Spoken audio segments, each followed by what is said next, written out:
ladies and gentlemen, good evening. Oh, where have we got? Someone else got something playing? Ladies and gentlemen. Yeah, me. Anyway, I'll put that back on mute. Welcome along, everyone. I can hear myself twice. It's been a while, you know. Welcome back to. We struggled to listen to you once. We don't want you twice. Welcome back. We survived 10 days in Blackpool for a magnificent match play, and we return for the live lounge, and there are plenty of talking points. That is for sure, boys. It's been an absolute bumper 10 days of darts, whether that's PDC, WDF, ADC, Live League, you name it. There's been talking points all over the place. And I missed some of it because I was too busy getting pissed.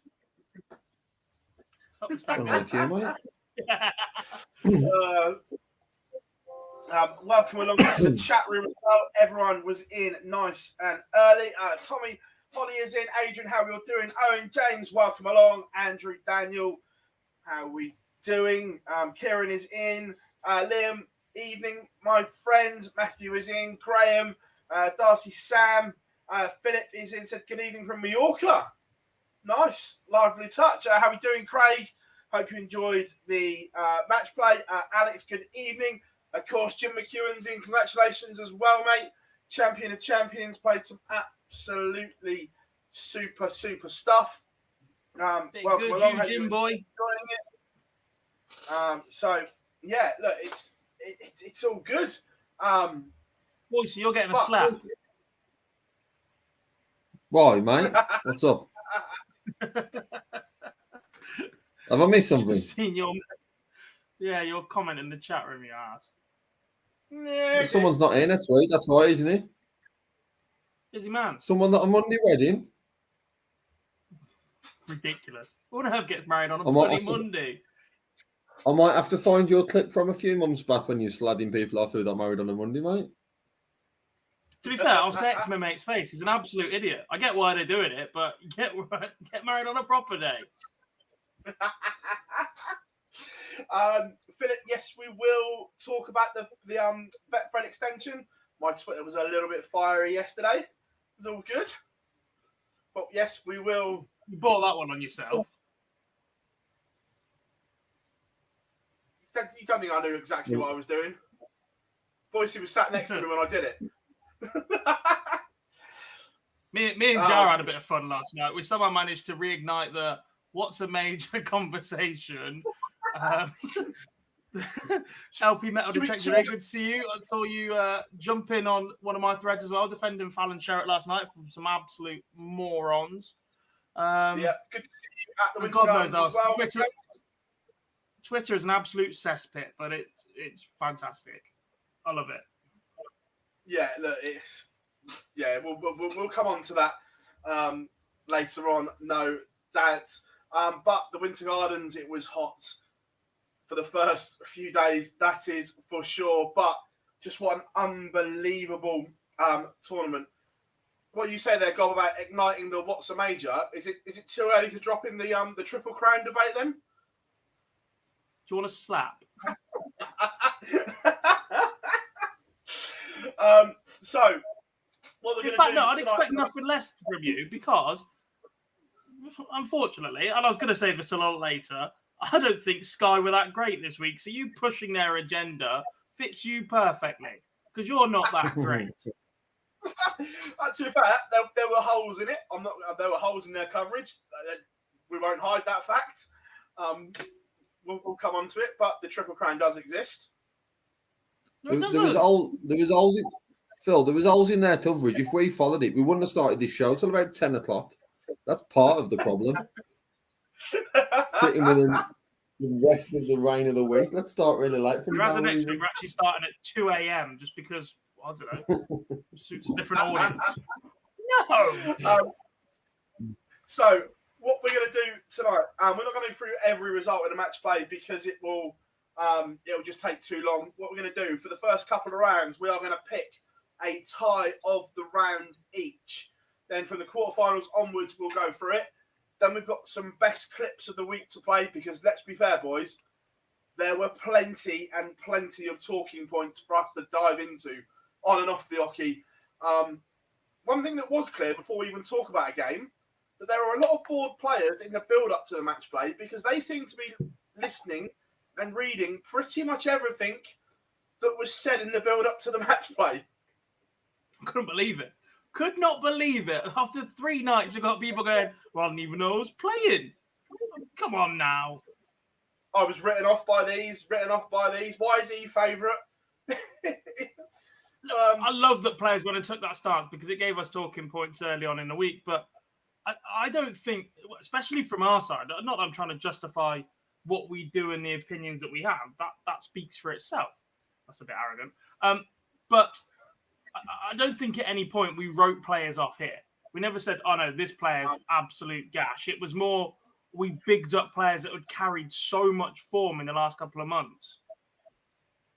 Yeah. It's impossible to talk about 32 players in a build-up to a tournament. We struggle to keep our shows under 2 hours as it is. But we've just changed our format to discuss the second biggest TV tournament of the year because we're that busy on this show. Hopefully this format sticks around as well because it might be a little bit more interesting for you guys. So let us know in the comments if you enjoyed this way of analysing the match play. But it's just too much. Yeah, but it was not just us though, but the fact they were reading and listening everything because they were all quoting different organisations or different pieces that they read. So literally they must have been glued to everything. Brilliant. Right though, boys, we are going to crack on because this is a busy, busy time. Chat room, get involved as well. So we're going to start with the opening round, boys. Let's get ready to rumble. I want your tie of round 1.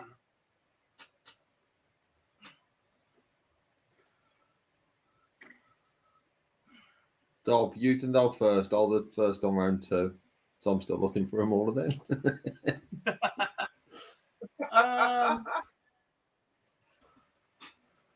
Despite the fact it was an absolute car crashing quality, I really enjoyed Van Gogh and Lewis because you just didn't know which way it was going to go. And it wasn't as if they were missing at the same time. They put on spurts of brilliance at the same time.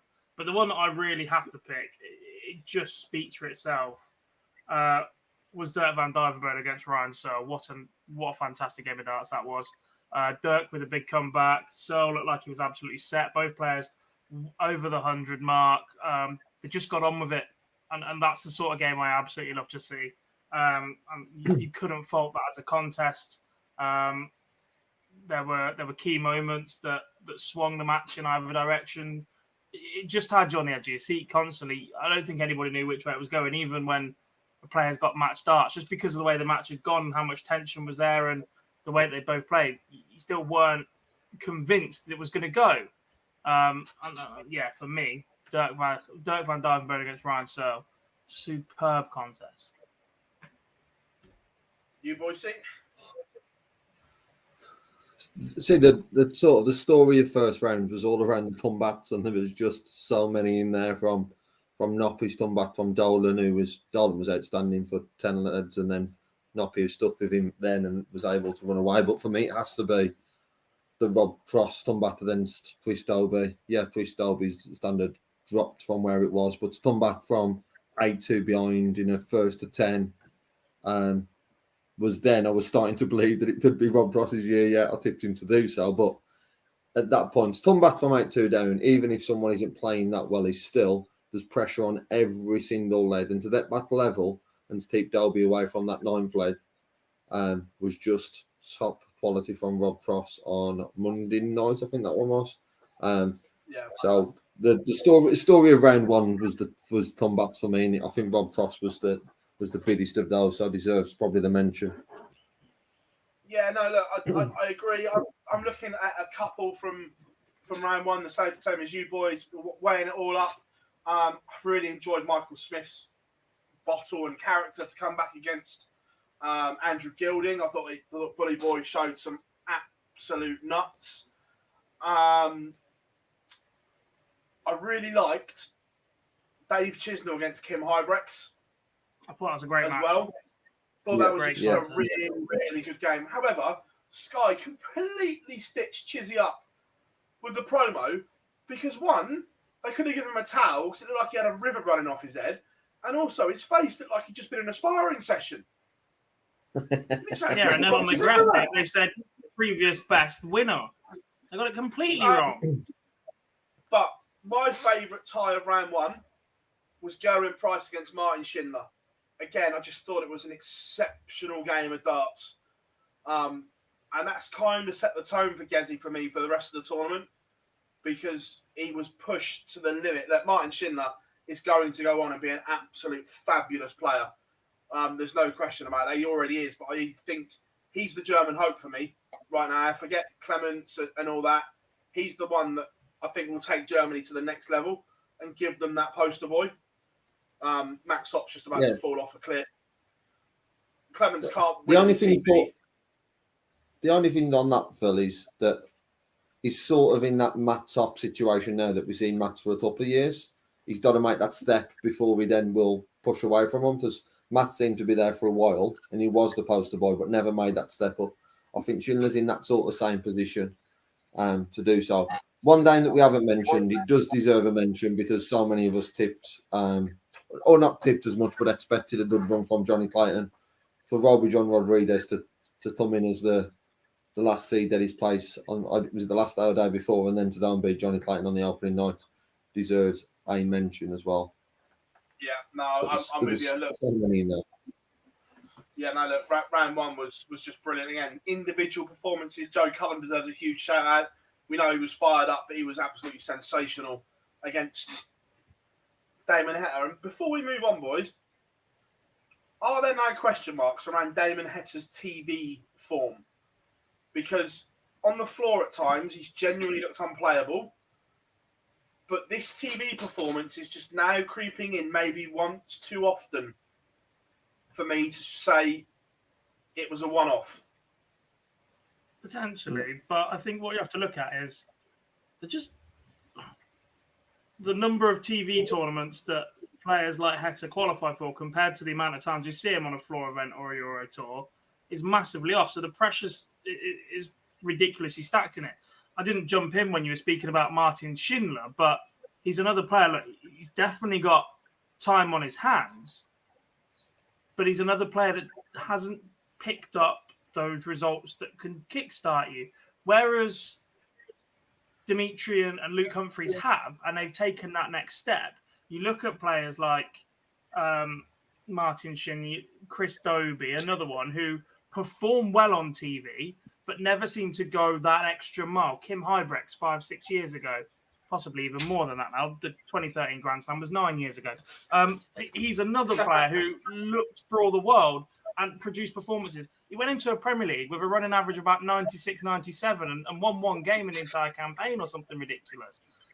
Just players need to have the knack of winning. And like Damon Heta's still a relative newbie to PDC darts. Let's not forget that. Launched into relative stardom by winning a World Series event. He'll get there. You'll have dips and peaks. That's how the sport goes. If you told me the final was going to be Gerwin Price versus MvG before the start, no chance because they were having massive dips.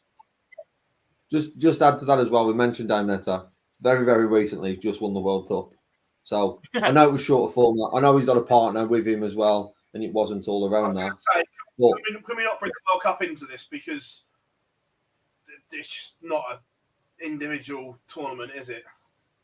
But it's well, still it is going on those rounds. If we're going on that, that's the problem in the World Cup. If we're going off that, Barney's record all of a sudden looks better when MvG handed him World Cups.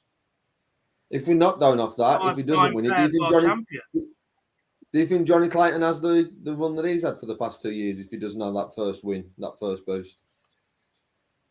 The boost I'm fine with, but let's not put it in a bracket of making it something bigger than what it is. I think it was a bad performance. I think it was a bad performance this week in Blackpool for Damon. I think there's still more to come from him on TV. There is question marks there, but he is one of this 32 field that was there that have won a World Series event and he's won a World Cup. There's not that many who have done that. That was his debut as well, wasn't it? What, the World Cup? No, he played last year. Did Even Shorty Mac, how we doing? Weekly Darts Cast is in. How we going? Lee is in. So round 2. I would like your game of round 2. And Gob, you get to go first on this one. No, I don't. I just went first. All right, boys. So you get to go first. This one's easy for me. Jose De Souza was outstanding against Rob Cross. For Rob Cross to average 103.98 and only win 8 legs against Jose just shows what the special one can do. And to watch that game next to you was just even more pleasurable, Phil, because of your despair to Jose De Souza. But for me, this game, I thought it was great. It was the 180 seemed to the flow back to how they did in the Premier League last year. I just thought it was an outstanding performance. There's not that many in round 2 who would have beat Cross playing like that. I thought he'd needed that performance to knock him out, and Jose delivered. Job? Only one game went the distance, and when it goes a distance with the standard that it did and into extra legs, it's Peter Wright, Krzysztof Ratajski. The Polish Eagle looked so much more comfortable up on that stage than we've seen him in a long, long time. And Peter Wright turned on the magic that, let's be honest, at that point, were you doubting him that he was going to go back and win that title? Because I certainly wasn't. He looked magnificent. Yeah, and we'll touch on that when we get to the quarterfinals, because it all unravelled in a big way on stage for Peter Wright. But yeah, I agree. No, those two are the obvious standout. Another one, not quite at those levels, but I thought Dirk van Dijvenbode was outstanding to beat Michael Smith as well. In that, yes, look, Michael Smith started slow and found it tough, but I thought Dirk's performance there was magnificent. But as contests, I completely agree that, look, the two standouts were Wright, Ratajski, and Jose against Rob Cross. Just really, really tidy games. In terms of, I want to give a shout out. Look, we're definitely going to talk about it in a minute because we're moving on to the quarterfinal stage. But in terms of performance of the round, that went to Danny Nopper. The only reason it wasn't in conversation for me for tie of the round is because Daryl Gurney was so far off it. But his finishing was ridiculous. And as you say, 2 players make a game. But in terms of performance, to just keep going and barraging at that level, the checkout percentage, he just cleaned up every single opportunity he had. And Gurney wasn't terrible, wasn't exceptional, but he wasn't terrible. And that performance from Danny Nopper was... I've done a full 180 on Danny Nopper from where we were talking about him 18 months ago, completely. Yeah. Oh, look, now he's one of the players you don't want to draw.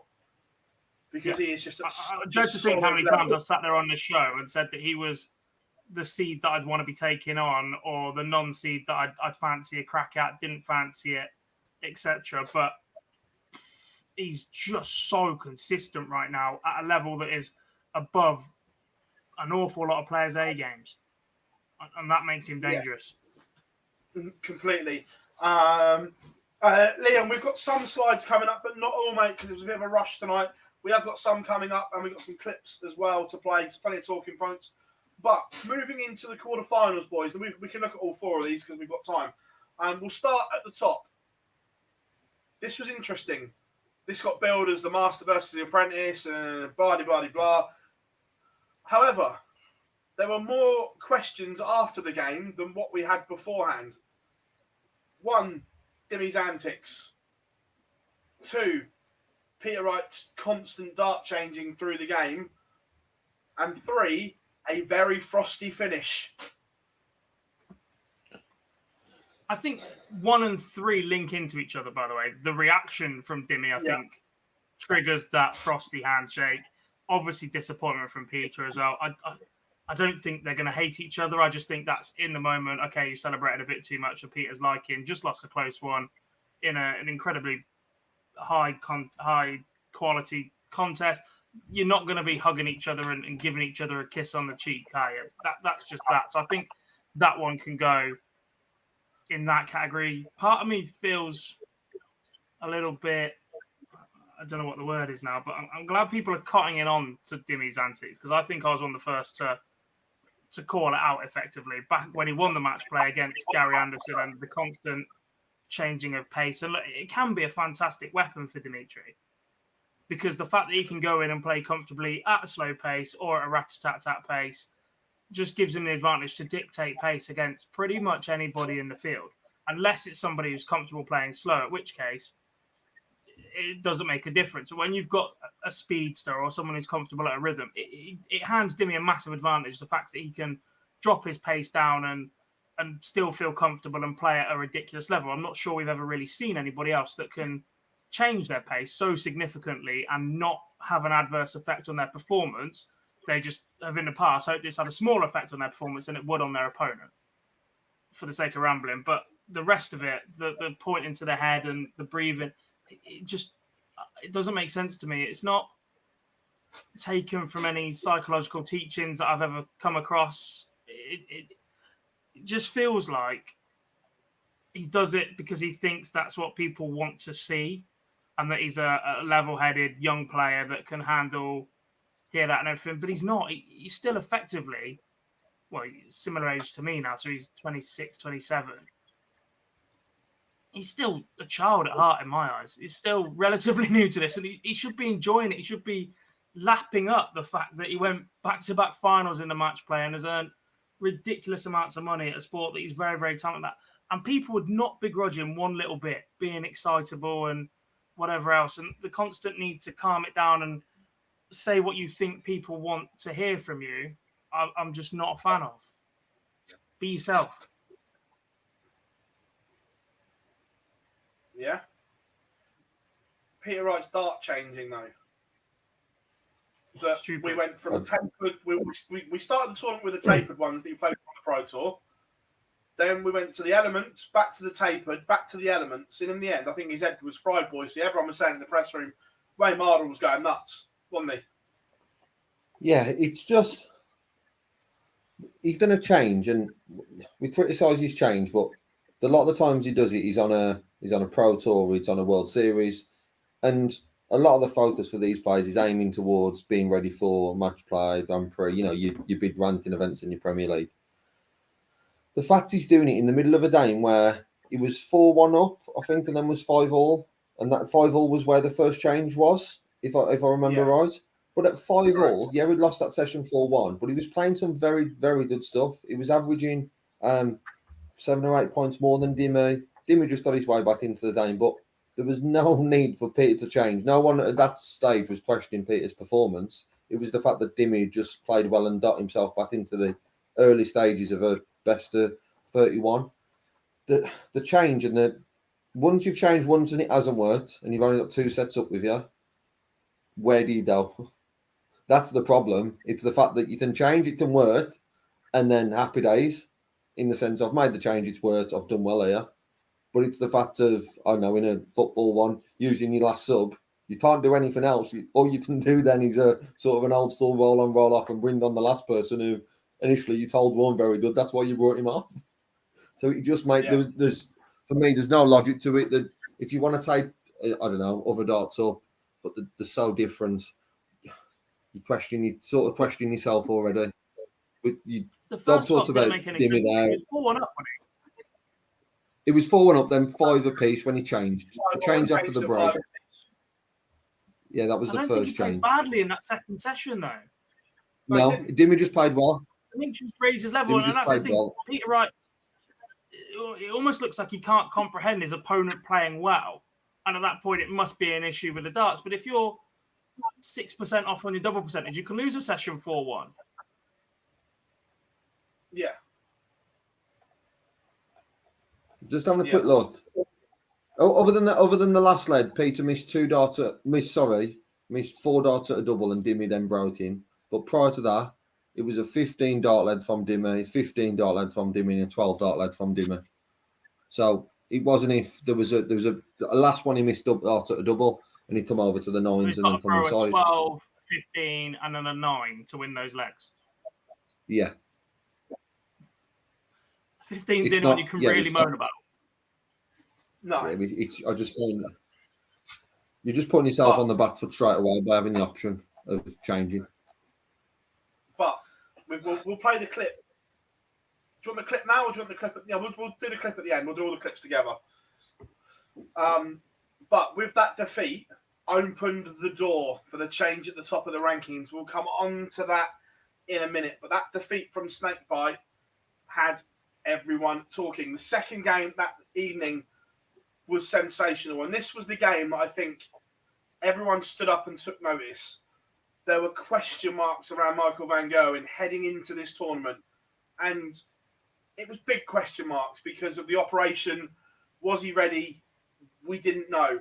His first 2 games against Adrian Lewis, he was horrific. Joe Cullen, he was never pushed but did enough.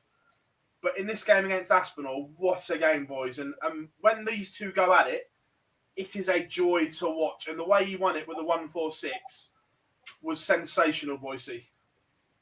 Yeah, it was. This is, I can't claim to say that I tipped him early on to don't win it, because no one did, I don't think, going into it. But this was the game where I was quite open, which I never normally am on social media, to say I don't see anyone else winning the title, because there was just moments of Michael being back, and not just being back, but getting better as the tournament was going on. And I know we'll talk about other games and he dipped slightly in one, but it just looked at a level where there was a bit of fear from other players of playing MvG, which we haven't seen for quite a while. The 1-4-6 was one of the best finishes of the week regarding the moment of it, and Ash would have come back into the level the stores up at 15-all. It was just a sensational performance from Michael, and probably the one thing, then we saw it in the final, but was the 180s. I can't remember. He went on a little stint of this back in about 16 where he was peppering the 180s. Then for some reason there was a change and he used to it more 177s and 174s. He got bored. He started trying to hit 9 darters in a different way because no one else had ever done them. Yeah. But from that, he lost his way on the ridiculous power story. But in this one, then it was the difference. It was allowing him opportunities when his doubling wasn't outstanding throughout the whole week, but he was allowing himself that many opportunities that he got there. And like I says, for me, this was probably the defining moment of the week for Michael, that everyone sort of stood up and thought he can win it, even though he's only had an operation a few weeks ago. This person's won the Premier League and then was given an opportunity and took it. I just thought it's going to be hard to stop the rest of the year if we can take the confidence from this week, because that performance was greater than Zasp. And just before we obviously dive more into it or move on, credit started out to Nathan Aspinall, because he's probably another one. He said it early on in the week when he won his game that people were saying he wasn't being talked about. He wasn't being talked about because he wasn't playing well enough to be in the discussion to be talked about to win this tournament. But he answered a lot of those questions, and if he can play to that level, we've got on and win something at the back end of the year. He can certainly put himself back in the mix for the Premier League, which it seems to be where his focus is.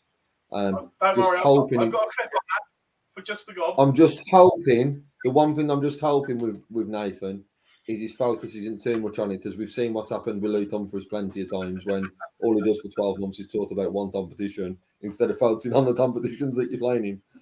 But fair play to us for being with Michael. Yeah, look, I thought you might. It was just a magnificent game. Then moving on to the next day. No, we can't move on yet. We can't move on yet. Why? What are you? The crowd were shite. Yeah, but Michael spoke about this. That was as bad. That was as bad as I've seen them since MvG Taylor, and it just makes you lose faith in something. Dob, that all I was going to say the pinnacle. That's probably what makes that 1-4-6 one of the best checkouts. He didn't even allow an opportunity to boom. It was that quick and that good. The 1-4-6 is brilliant, but I'm not sure what we saw from Nathan Aspinall was fear towards Michael van Gerwen. Look, he was still magnificent, but it was guilt. That back end of the match, Nathan Aspinall was feeling guilty about the way that the crowd were treating Michael van Gerwen, and I'm convinced it affected his performance. Look, whether or not that changes the result, completely different match. If Michael's going to take out that 1-4-6 regardless, Nathan had probably left himself too much to do at that point. after he'd fought his way back into the game. But surely the crowd now have to realise that it doesn't benefit the player either. Nathan was the perfect example of why you doing that doesn't benefit the player that you're supposed to be supporting. That's not support. Sorry, Sean. I realise it was early for me to drop that S-bomb, but there were times this week where the Blackpool crowd was the worst I've ever seen it, and it's gradually getting worse and worse and worse. And this, There's only small times. Has been Is a huge improvement. Is the match play huge up there as improvement the best from last year. I thought Huge overall the improvement crowd from were last very year. good. But that Yeah, was I did the as only well. time I thought they were. That was the only time that you could say they were bad. No, I think there's Overall, one I thought more they than were Phill. I think there's one more than Price. I can't remember if it was quarters or semis. There was a bit too much, but there was considering last year we was on about it, the behaviour throughout, probably each day. I think there was an improvement this year. I agree, Dom, there should have been better for that one, but I think there was a huge improvement from where it was 12 months ago to where we saw last week. And to be fair, there was a lot of booing, but I don't remember any whistling specific. There was a few. As I said, there might be, but I don't remember a constant barrage of whistling like we've seen before. Yeah, it's just one of we just don't like it, and we don't expect it from the match play crowd midweek. Like weekends, you're gonna get drunks, you're gonna get stag doos or whatever you want to call it that have gone there for the piss up. The last one out of lockdown, first one back, people went there because it was an excuse for them to be out on the drink partying because everywhere else was open, right? So you can almost have that 1 year allowance, but just don't want to see it here because the minute Blackpool falls, that's it. Everywhere's gone. It's just held in such high regard by us, by the fans, by the people that go there, by the players, as being the most knowledgeable and respectable PDC crowd there is. And the minute that Blackpool goes, that's the stronghold. That's when everywhere else just crumbles underneath it and it becomes allowed and accepted. And that's pretty much where the game is anyway. Well, I think everything else has crumbled anyway. You still hang out hope for Blackpool just being different. And I don't want it to fall into that. In the majority, I thought they were very good. Yeah, I did as well. But moving on, Gerwyn Price regained the world #1 spot against Jose de Souza. And I've got no idea how Jose kept it this close. Because we were saying it in the press room, boys, you want me? At one point, he was just taking bombs off Price. But look, fair play to him. He found a way to keep it close. But all I will say is at the biggest moment in the game, his throwing technique let him down, which is what we said. Those last 3 darts we had arm, shoulder, head, and not one of them looked like troubling a double. At the biggest moment, Jose's technique let him down. Yeah, in the last leg it did, but Jose shouldn't have been in that game. It's 13-8 with Price. I think at the time was probably averaging about 106. I think he was, and I dropped a couple of points again. But Jose shouldn't have even been on 8. Price was playing that well and just rampaging him. Price allowed him the opportunity, and probably the disappointment for Jose fans was the fact that he played so well in them 5 legs to let back into it. Yeah, he was allowed chances. Price missed darts in 2 of those 5 legs. But when then it came to it, Jose's level dropped after he'd done all the hard work to get back to 13 all after, like I says, he's at that stage, probably shouldn't have been there, should have already left the venue, as Price was playing so well. So there's a lot of pros for Jose this week. Like I said, back to better form than what we've seen the rest of the year. But it did drop off that last leg, which was a real disappointment. Just one thing in this game, though, at the start. For 2 160s in 4 legs was just ridiculous, and both of them to pin one in. That is just a sensational start from... Was it Price who got the first in the second leg and then Jose won in the 4th? Yeah, it was... It was all... We storing like that and the 160s, it was just... You knew he was always going to see a very good day in there of quality, even if the scoreline was closer than it should have been. Yeah, so Gerwyn Price went back to provisional world number 1. I say provisional because the PDC don't change their rankings officially until the end of the tournament, but he was there. Gob, the last quarterfinal, again, you touched on it earlier. That's why I switched you to round, because I wanted you to talk about this one. I'm glad you did as well, because whilst Price versus D'Souza was going on, I was belting out Want You Back on a karaoke stage. So this is the one I actually saw bits of while we were in a sports bar. Noppy was sensational.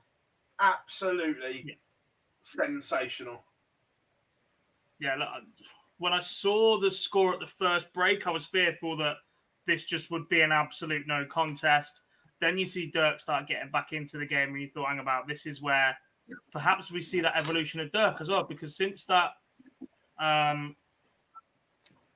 Grand Prix final, perhaps estimations of Dirk have gone a little bit higher than he was ready for. That's what one run can do to you. We've seen him back it up in some regard. A couple of Pro Tours now, the run to the World Series final.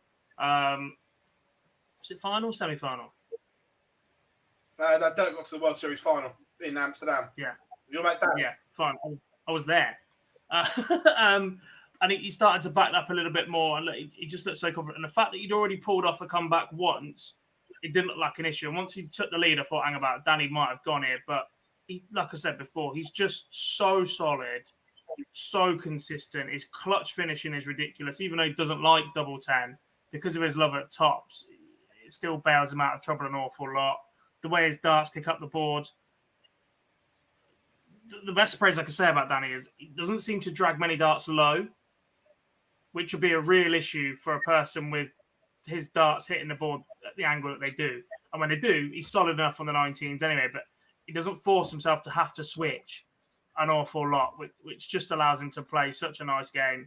So solid, as I said before. And he is a threat for the rest of the majors for the rest of the year. He absolutely has to be. Won the UK Open, not his best, terrible final, granted, but I think that was the pressure and the fact that is the most difficult weekend of darts these players ever experienced. Semi-final and match play now. You've got to be worried if you're in Danny Noppert's section of the draw, especially if you're one of the bigger boys, traditional names that have dropped off form. We've seen a little bit of an inverse this weekend in that the players that were carrying form into this event lost early, and the players that weren't have gone deep and have sort of recaptured it. And that sets up the next... I'd love to say it sets up the next major really nicely, but it's 7 or 9 weeks away.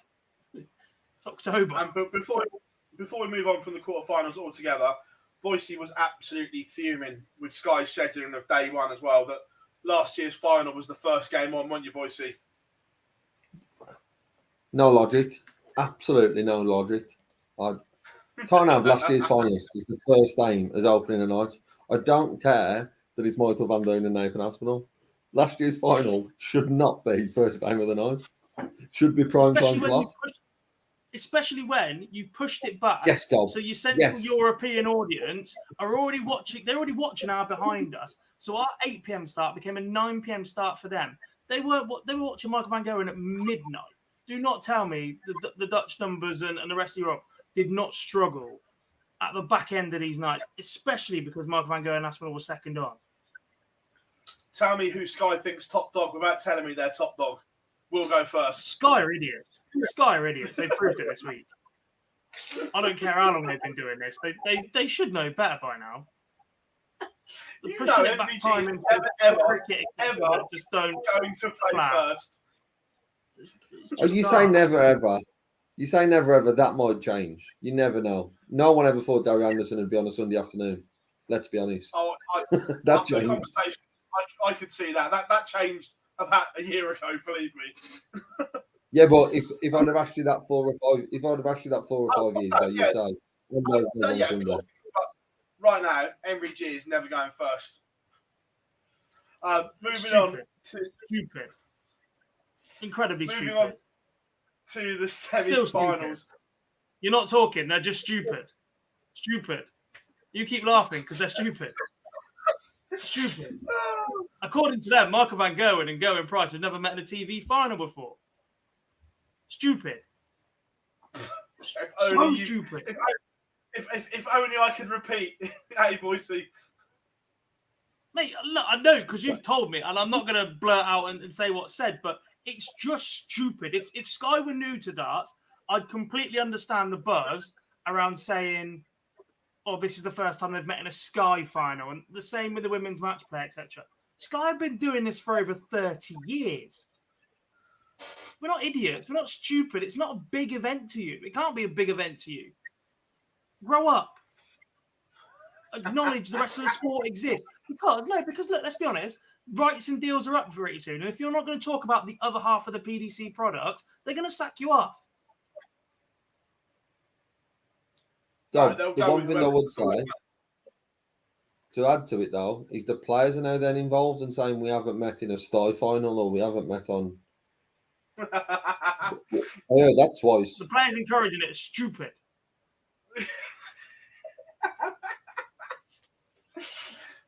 Getting home at 3 a.m. Stupid. Moving on, semi-finals. Do you want to go in game order or draw bracket order? Stupid. Again, they're different. We'll go draw bracket order then. MvG, Dimitri van den Berg. And look, not many people thought Michael was going to win this. The form Dimitri was in. But Michael played a few subtle mind games, shall we say. Pressed the right buttons, and Dimitri fell into the trap. But it was one of those games. Yes, Dimitri was in front, but we were saying it in the press room that if Michael got level, there was only one winner because Dimitri was just like clinging onto his throw for dear life in spells. Boise. Yeah, it was. The thing is, we've been slating Dimmy. Oh, well, Dobbs been slating Dimmy, but I agree with what he was saying about it, about the slowing the game down. The fact that Michael early on was mimicking Dimmy, when I say early on, the previous game, did Dimmy then try and not play the games that he normally does against Michael? Because for me, in theory, for him to win this game, hey, Michael was playing the rest of the week then better. If he'd have slowed the game down, he had a better chance of winning than playing the way he did. So, yes, I don't like that approach. But was there a sort of a missed opportunity from Dimmy to do so? Because while Michael was constantly fighting back, if he can slow that fight down, I think there was a missed opportunity there from Dimmy to play a Dimmy Dame, if that's the right way to explain it. But yeah, we was all in agreement. If Michael got in front, that he would run away with it. It took him an awful long time to that there. Was it 14? I want to say 14, 13? Leg 29, he went in ahead 15, 14 for the first time. Yeah. So it took him a very long time to that there. But yeah, there was always that sort of confidence that he would run away with it. I'm sure we'll talk about leg 29 when we move on to the final as well, because it had a crucial part to play with Michael once more. But I feel, honestly, it was a missed opportunity for Dimmy to have us slad him off, but win a game of darts. Because he could have done what he's done. I just think that Michael's, we'll touch on it a bit more in a minute, but Michael's mind games the whole week were brilliant. He literally played the field like an absolute fiddle at times. He played Dimitri by signalling in the warm-up, and he did it in his post-match as well after the quarterfinals. Dimitri would have seen that, or if he hadn't, he would have certainly been told and shown it because it was all over social media and stuff like that. So he would have seen it. We'll touch on his other masterstroke in a minute. But the other semi-final, Gob, look, Dane Oppett has played well and got absolutely battered by Gerwyn Price. 9-darter, and genuinely in spells of this game, he looked unplayable. Yeah, I saw some of this, not all of it. I was sat in a beer garden watching this with Dean Winstanley and Lorraine, actually. One of my friends, actually, at the start of the match, 4 legs in, went, Gerwyn Price is in 9-dart form here, tried to get on it, and the signal is so terrible in Blackpool, by the way. I've never been to a worse town for phone signal and internet in my life. Couldn't get on it and was absolutely devastated. But yeah, Gezi was solid. He just kept click in the afterburners. Every time you thought Danny was going to fight his way back in or sneak it a bit closer, those crucial legs where that break comes back and then Danny's throwing, or Danny pinches the break and then should be a solid hold, and Gezi capitalizes on one poor visit and breaks straight back again. Like we said, Danny's consistency and solid ability has been an extra point ahead this year compared to where it's been in the past, and he continues to grow, and reaching this Matchplay semi-final is a combination of that, but going price was magnificent. 102 average over that distance. Just at times unplayable. Has Knocking Out done enough to be in the Premier League next year? Oh, piss off. You made me swear again. Stop it. Sorry, Sean. It was a closed question. It was a yes or no answer. Has he done enough to be in the Premier League next year? Stupid. Yes. I think he should be, but the fact is A. I'm not saying he will be, but I think he's done enough, but I'm not saying he'll be in. Yeah. But I don't think he's done enough by winning the UK Open outright, especially if Michael Van Gerwen's going to keep winning tournaments. There isn't a lot for everyone else to win. If he'd have won the match play, they'd definitely been in, Dob. We know that. I don't know, because if Joe's had won it, he wouldn't have been. Right. I'm going to Phil's touch words, on not mine. Phil's words, not mine. The other mastermind game that Michael Van Gerwen played.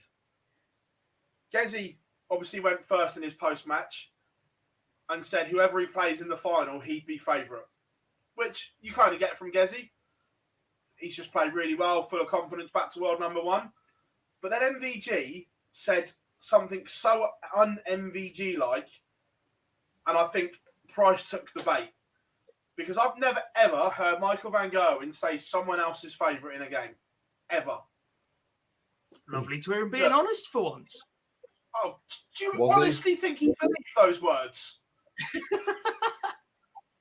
Did he? Bollocks. You Right? swore.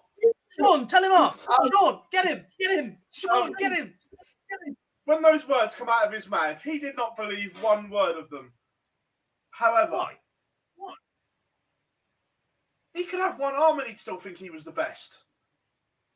Stupid. But I just think it was a masterstroke. Almost Taylor-esque with the mind games. I don't think so. We saw it all. Because if it was an early bit of domination from Van Gerwen because Price went in there too relaxed, completely understand. But he didn't. And Gezi was bashing him for an awful lot of the game. And just like the round before, he didn't lead until the 29th leg. That's a long way to not be leading for a second favourite. The result completely different. Granted, yeah, well done. He did go on to win himself. I'm not sure that comment was as much of a masterstroke as you're making it out to be. I think it was. I just think it was straight up honest. I don't think he's been honest. No, because I had a conversation with him afterwards and he genuinely didn't believe that comment that he said. Don't say it then. Mind games. Almost as bad. Oh, there's one which we'll touch on when we talk about shockers in the thing. This made me, laugh as well, but it's not important. Right, moving on. The final, shock horror. We all know the result. But it goes down as a match play classic for me. It had drama. It had everything you would want. And MvG wins his second major on the spin, and he now holds the two biggest ones outside the Worlds.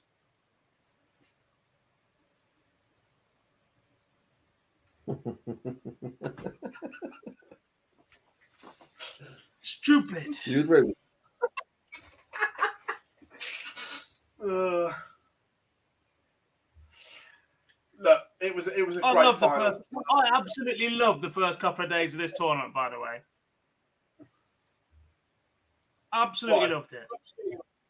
Because the players spent the first two rounds telling everybody how magnificent Blackpool was and how this was the second biggest tournament of the year, which crapped right on the Premier League agenda beautifully.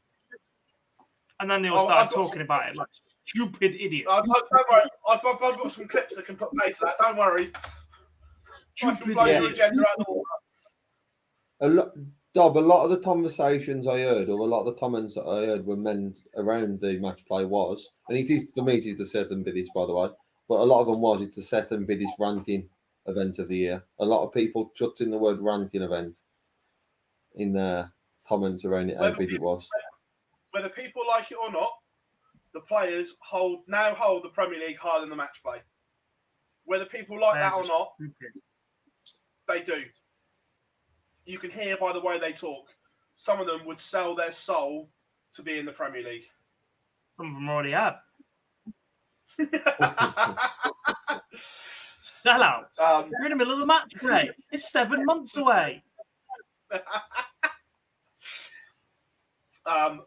But MvG got the job done, and that 130 to break, as soon as he went in front, you just thought Price was done because he withstood a barrage to stay in front, but it was just one leg too many to keep MvG at bay, boys.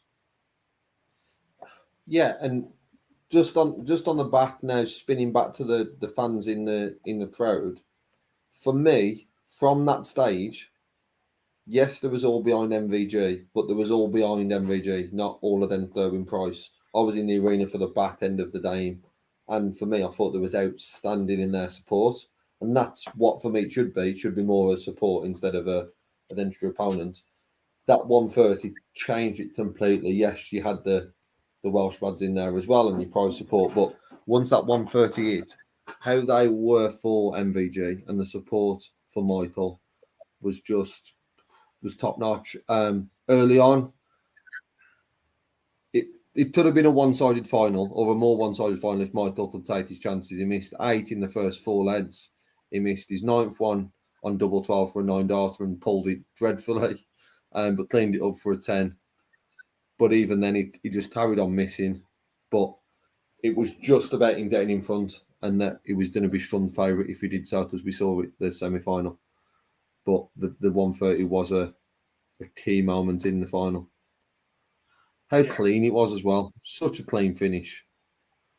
It's only been nowhere near a finish for the rest of the 29 legs. It was superb. Yeah, and the 1-2-1 to win as well. It was just like from nowhere. He wasn't missing that at all. There was no, and that was when I talked about him doing stuff back to where I don't think he's playing back to his best, what we've seen before. But moments are there, and that was one of him when he just felt like he was at the board, and that was going to drop. There were spells that were reminiscent of 17-18. It wasn't fully, but there were spells that were reminiscent. Yeah, that's probably the key of it at the moment. He's still playing towards that into 17-18 form, but there was only spells of it. But spells at the moment are good enough to win the Premier League and a match play, so it's not too bad, is it? Yeah. Right, we're going to play a clip from Michael winning it, and then we've got a few match play clips, and then we're going to jump into the ladies. This is probably one of the, probably after, of course, my World Championships, the first Premier League title against Phill Taylor, 1-3-2 finish. This one was right after. Because everyone, probably people at home don't know how much this means to me. I've been going through a rough period. I have to fight back constantly. I have to battle against anyone, everyone, all the time. And then to produce something like this, especially in a final like this, my scoring power here tonight was incredible, I think. Only my doubles was absolutely shite, but unfortunately that happened. But then to even win it against a player like with his form, I think it's only a credit to DARTS. Yeah, probably, but I don't want to be rude, but I'm quite in a dominant period at the moment. No, to win the Premier League and now the match play, it gives me a great feeling. And of course, I wasn't favoured for this tournament. I wasn't 100% sure with myself, but then to produce something like this and be the player like Gerwin Price, it means the world to me. That cheeky little glint is back. I don't want to be rude, but I'm in quite a dominant period right now. Right, we are going to play a few clips. No, that was fun. Right, we're going to. Well, this one was way back in. This was way back in round 1, and this might have bite him in the arse. The main challenge is me. If there's the only person that can upset me winning this tournament, I don't care who comes through the other side. It'll just be an opponent, and it'll be a losing opponent. That didn't age well, did it? Phil, I don't disagree with you. The main challenge that we spoke about in the game, the reason he lost was his change of darts. The main reason he was going to lose was him. The main challenge was him. I'm not saying he'd have gone on and won it, but it was the reason he lost. You got something against me today? God, get your hankies right. And to be fair, this came out of the blue. None of us were expecting this. This was a bombshell from Wadey. And all this is just a little push past what I need to do to retire. You know, with what the PDC have done to enable players like myself to do what we do, the working class boys never ever going to get another opportunity like we've had. So, you know, it's quite a special time. It's quite a special place. Yeah. Retirement's not in your mind yet, though, is it? Sorry? Retirement's not in your mind just yet, is it? It's not far off, my friend. It's not far off. It was the end bit of that was the most worrying. The bit at the beginning where he said it was just another step to retirement, I get. But the bit at the end, Gob, did that bring a tear to your eye? No, I was probably drunk. What day was this? Wednesday, Tuesday? I was playing darts, I think.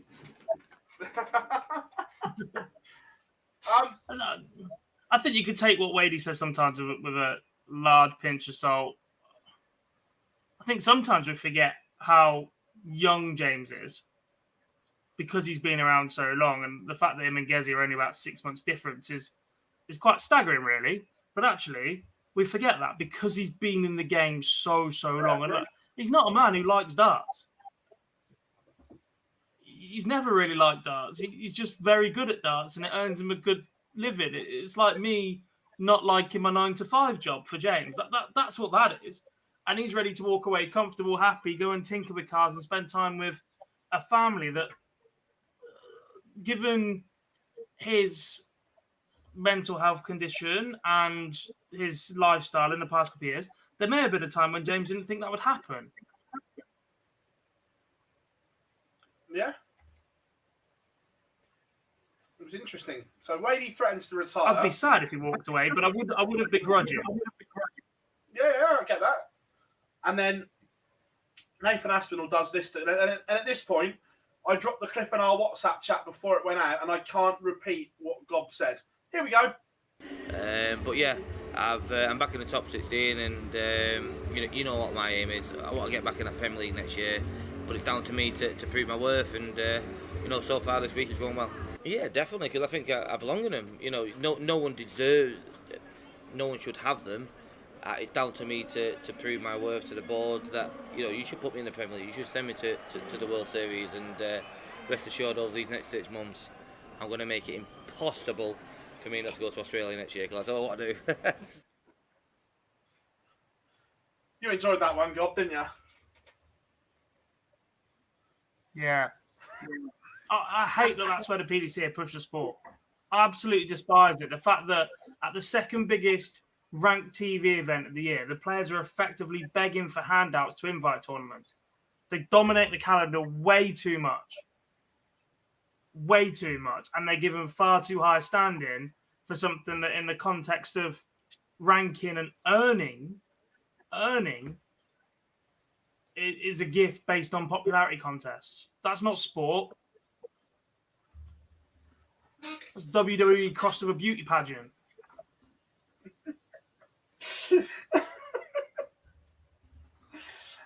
And the last one. What are you laughing at? It's true. It's true. Just rank everything. It makes the problem easy then. Anyway, here's Demi. I don't know. But then they have to have qualifying criteria. They're not prepared to do that because then they get players that don't want that. I know one thing for sure. Before we started, before we got here, before I even started the day yesterday, I was like, me and Peter. It's gonna be me and business. I've got to do business. I've got to be doing my job. Didn't matter what sort of a player is in front of me. Peter Wright, Van Gogh, and blah blah blah. It's very simple. Me and doing your business. I managed to do it. Mr. Miyagi, Peter Wright, was in front of me today. I passed him. I managed to do it.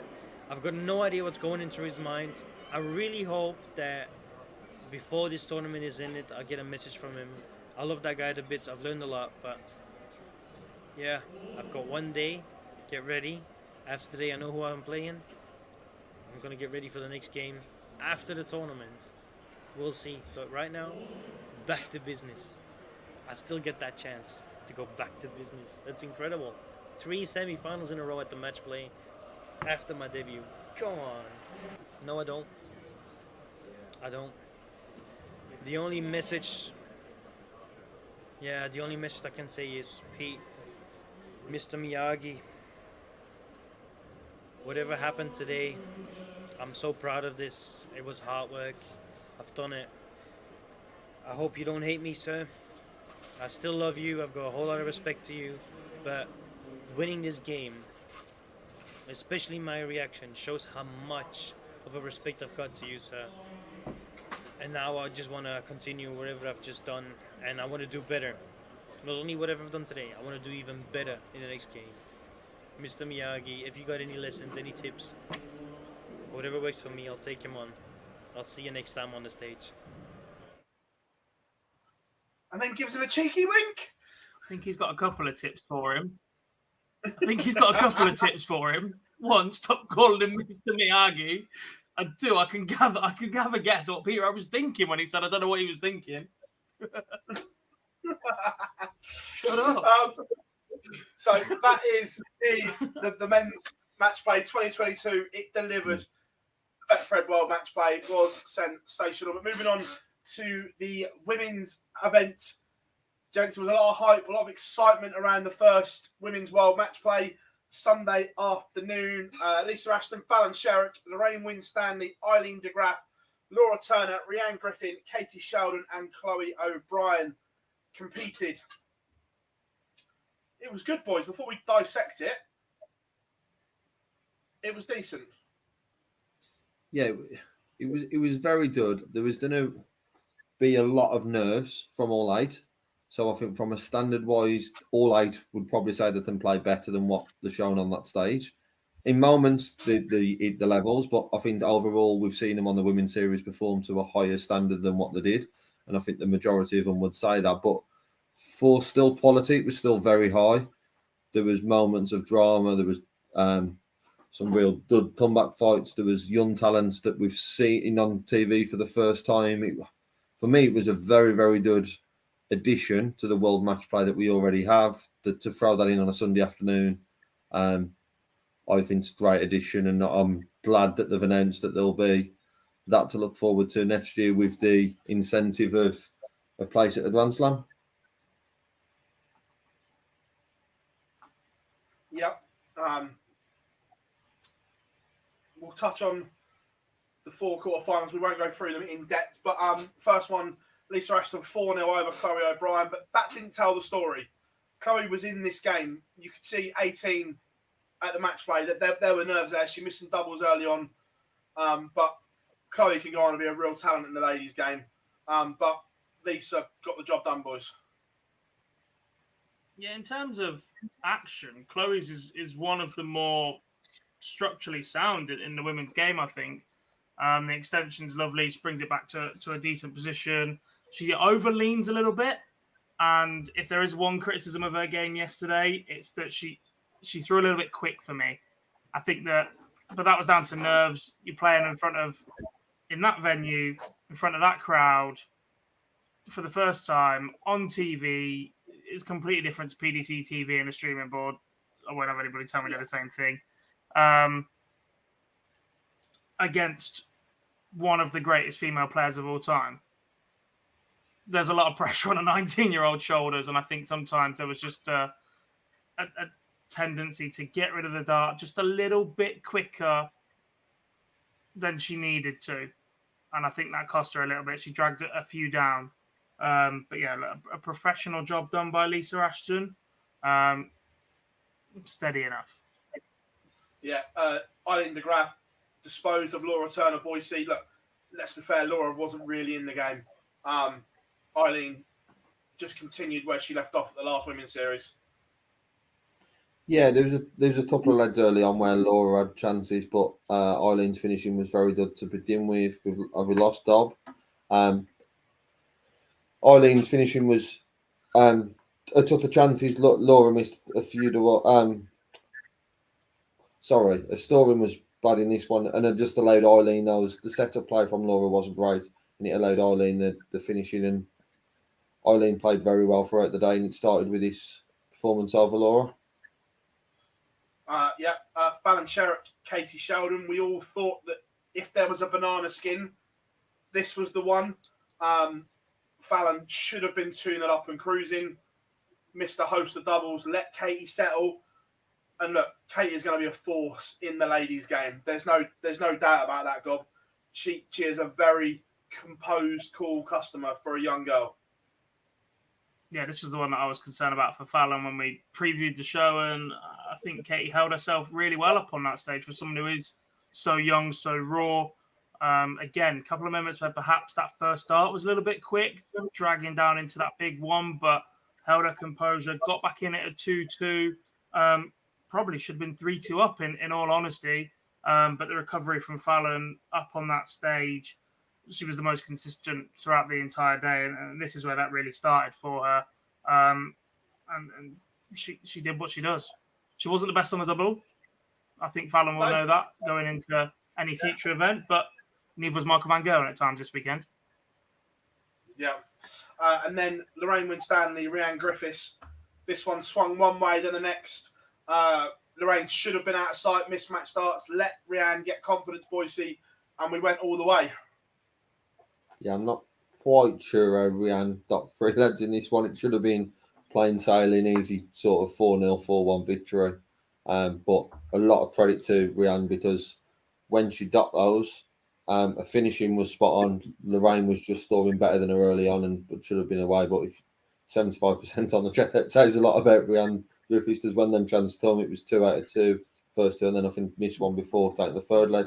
But fair play to Lorraine because we've seen in the match play the rest of the week that them comebacks, and as soon as someone levelled, even if they didn't have the throw, they tended to be favourites, whereas Lorraine was able to do enough and get over the line. In what was probably expected to be a close game, but not in the way it happened. It was more expected to be led going on throw and it to be tight and maybe a 6th or 7th led, but not in the way that Lorraine run away with it and then just stole it at the end. Yeah. Rhiannon had a double at 3-0, but she just found the first dart in the treble bed so much more consistency. And Lorraine went the other way for 3 legs. The fact that Lorraine held on in that deciding leg was bizarre for me, despite the fact that she had the throw. I had Rhiannon massive favourite going into that final leg, given what had happened in the previous 3 legs. So, yeah, solid performance. Semi-final. Eileen de Graaf beats the number 1 seed. The Lancashire Rose departed. This was a good game. But for me, Lisa seems to have lost some confidence on stage. She doesn't look the same on stage as she does on the floor. We've seen on the women's series, she mops up titles for fun. We see big averages.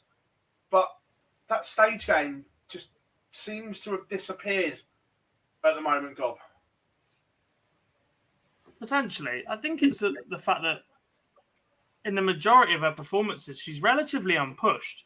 So when it does go tight and when it does go deep, especially in the women's game, she's not used to having anybody there for that. In the past, when that has happened for the last 18 months or so, it's been on the Pro Tour when she was in a little bit decline. That doesn't tend to go her way. So when somebody does push her all the way and she hasn't been able to go to that extra level and blow someone away early on, I think that's where it gets a little bit tight for Lisa at the minute. And look, Aileen is fantastic, solid dart player and has been for a long, long time. Potentially is one in that category that should have won more.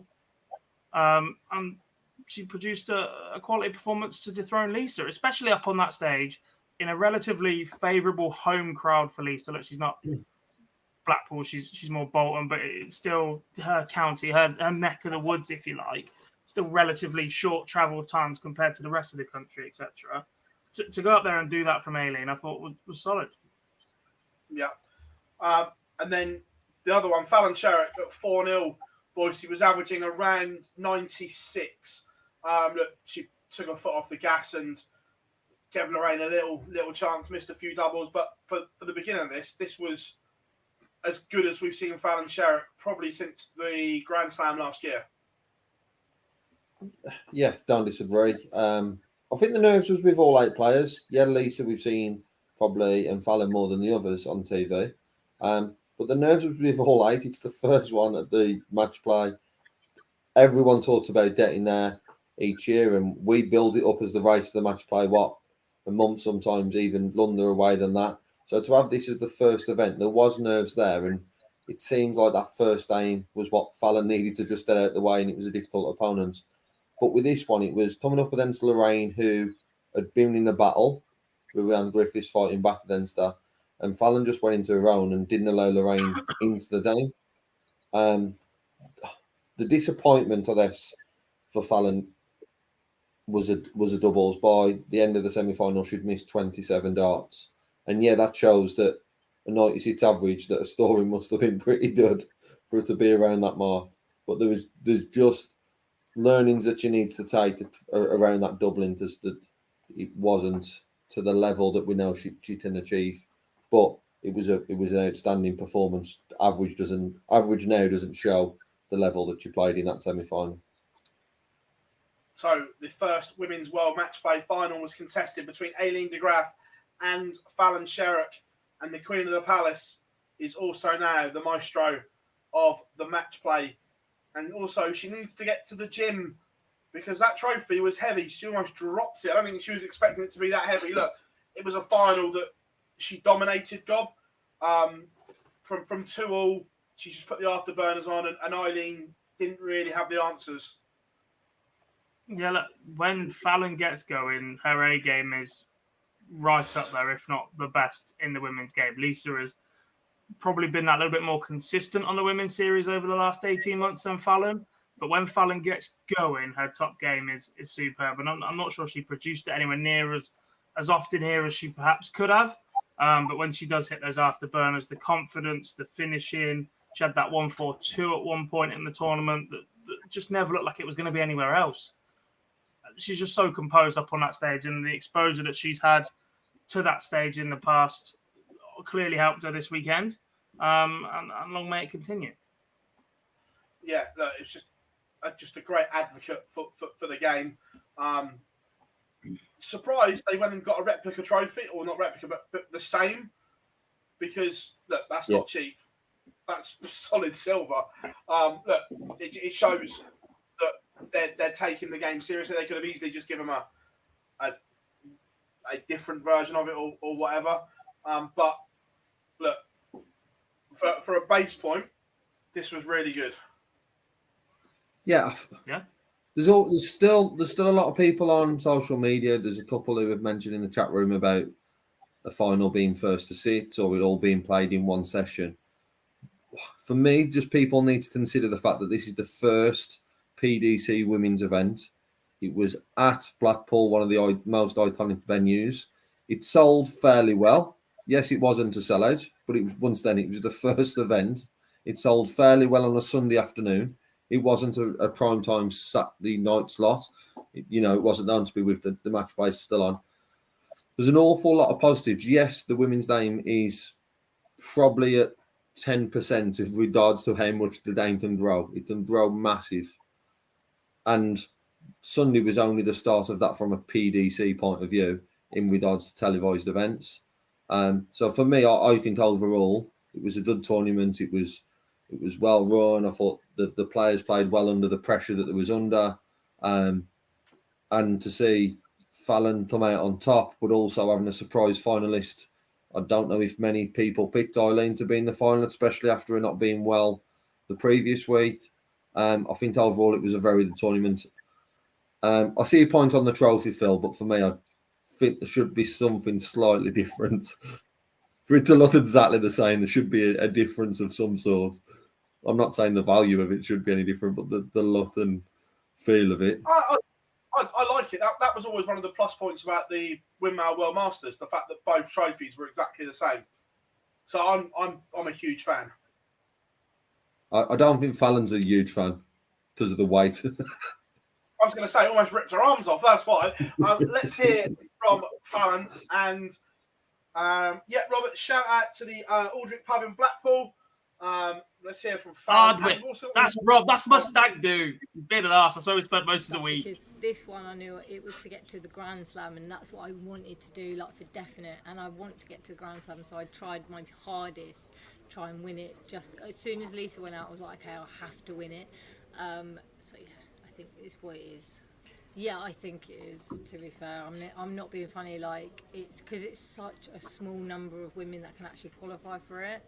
I think it's kind of making it, women want to play. They want to play on the big stages. They want to play, for money, like really big money. And, because it's such a small opportunity, it's only 8. So hopefully it encourages more women, to play in the women's series and kind of go, do you know what? They done really well at that competition. I want to be part of it. I want to try and get to Grand Slam, and I want to try and get to the Worlds. Many congratulations. Thank you. Fallon on the premier event in ladies darts. We're going to listen to Lorraine now. This, by the way, this was done beforehand. This was done on the Saturday. Oh, of course it is, because it's such an iconic venue, isn't it? And to be fair, up until the PDC giving us this opportunity through the women's series, it's never been on the hit list because you never thought we would have the opportunity, So of course, once it qualified, it was like, oh, this is another box I can tick off, So it's amazing. No, and this is what we've been sort of striving for, and when I was chatting to Dan earlier on, it's the confirmation, knowing that it's definitely going to be there, and that's all we've ever wanted. For years it's always been a little bit, is this going to go ahead? Is it not going to go ahead? So to know that it's set in stone, we know exactly what we're working towards. We know the cut-off, and we know this, and we know that. So it's so much easier to play when you're not worrying what you're trying to qualify for, if you like.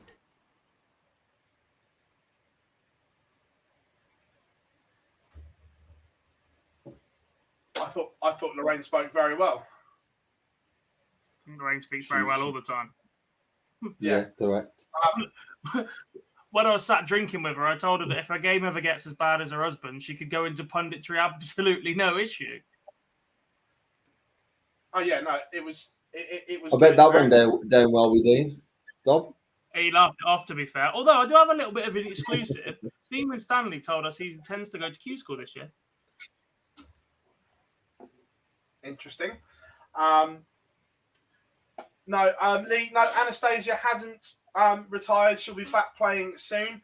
But obviously, it did stir a debate about the split in the women's game at the moment. And let's be fair, that there is a split.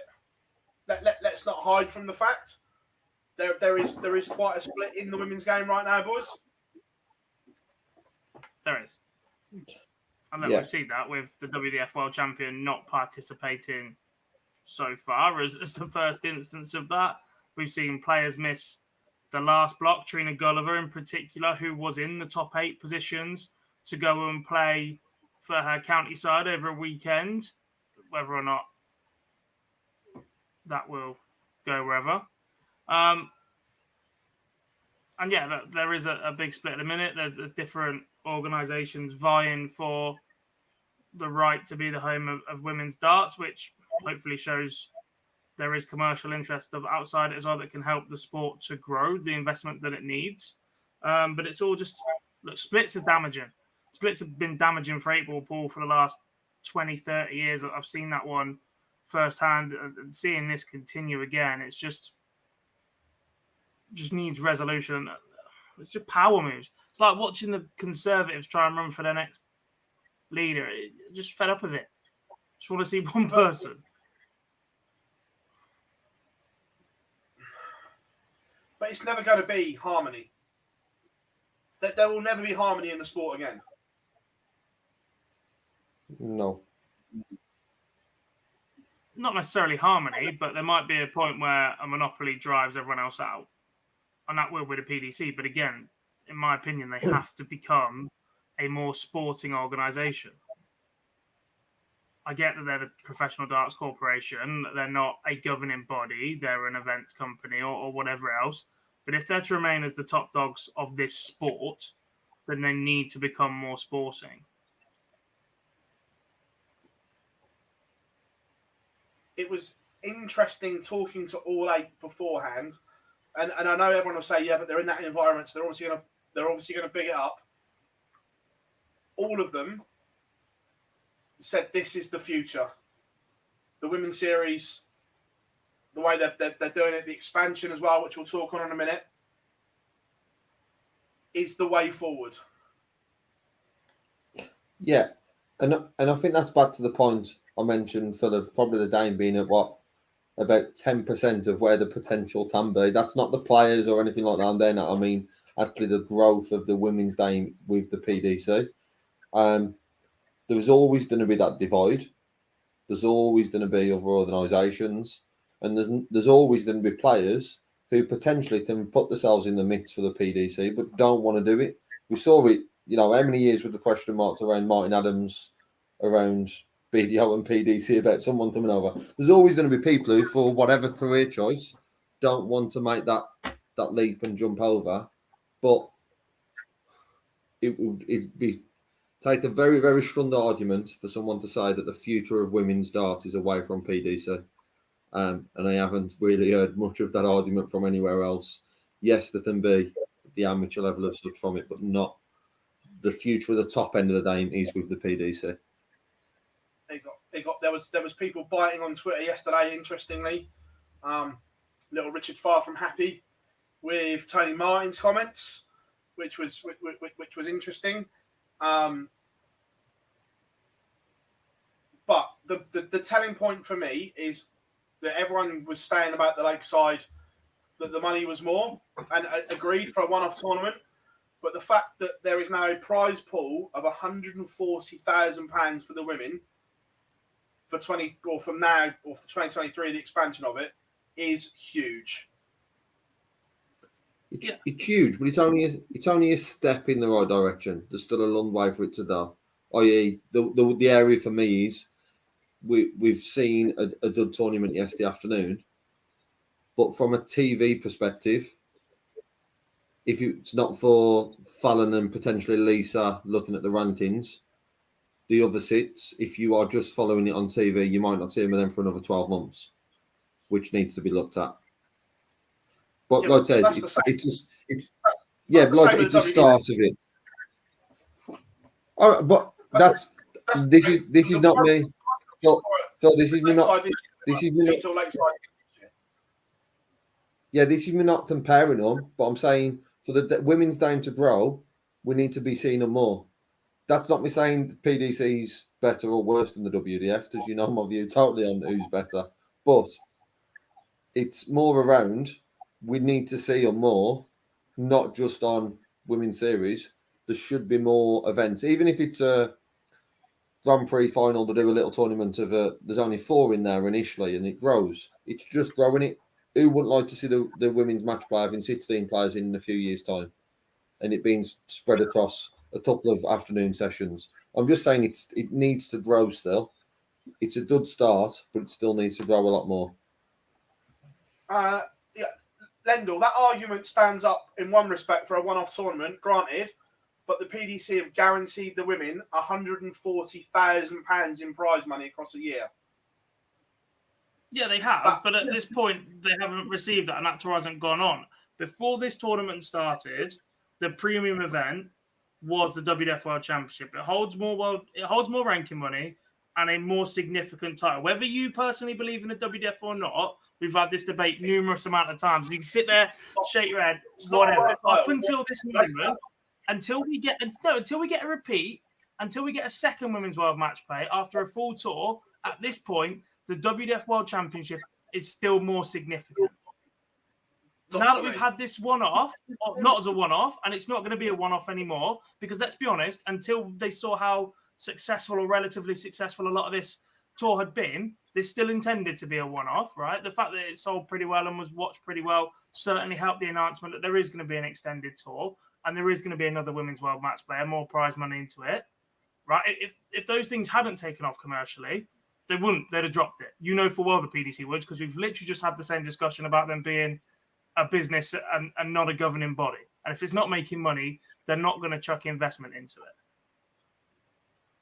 Until we get that second cycle and a full cycle at 140k and more players leaving the WDF, you can't just say after one event the PDC is now more significant, because they don't have I've said it for a long the numbers time, to back that up.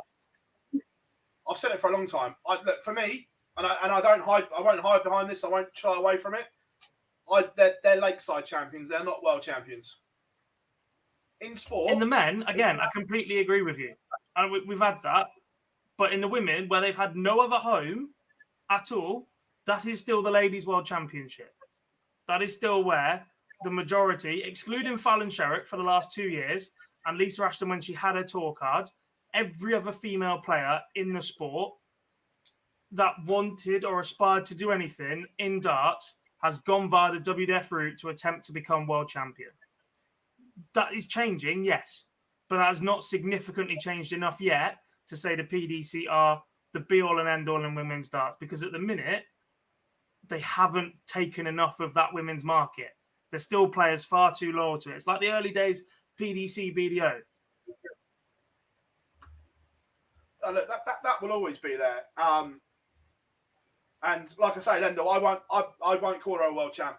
Lakeside champ, I'll go with, or amateur world champion, but just world champion, not for me. So Lisa Ashton isn't a world champion. Difference back then. This was the Why? first, because it was under the BDO, they were still parallel. Is Makura To a a world point. champion for winning the Yes. title at the Indigo? Not the There's Indigo no difference there. The first one, I'd go with. The Indigo was a shambles. So Makura is a one-time world champion and a one-time Lakeside champion. A one-time Indigo No, one champion. time Indigo. Yeah. I just look at it. This was She's the only Indigo champion then, because everyone else is a Lakeside champion. This was the WDF's first world championship. Everyone's jumping on this bandwagon. It's just a continuation. They build it up as their inaugural world championship, so it doesn't have history. They build it up, and that was their own thing. Little Richard, They and marketed Nick, it wrong, and you know full well, because everything else was both then a reference back to categorically previous came out at every title. opportunity and said, "This is our first world championship." So you then Leave your can't go personal back. beef for Richard at the door. So you over can't one then line. go back. You then can't go back and dig up all the history about previous events when you've distanced yourself from it.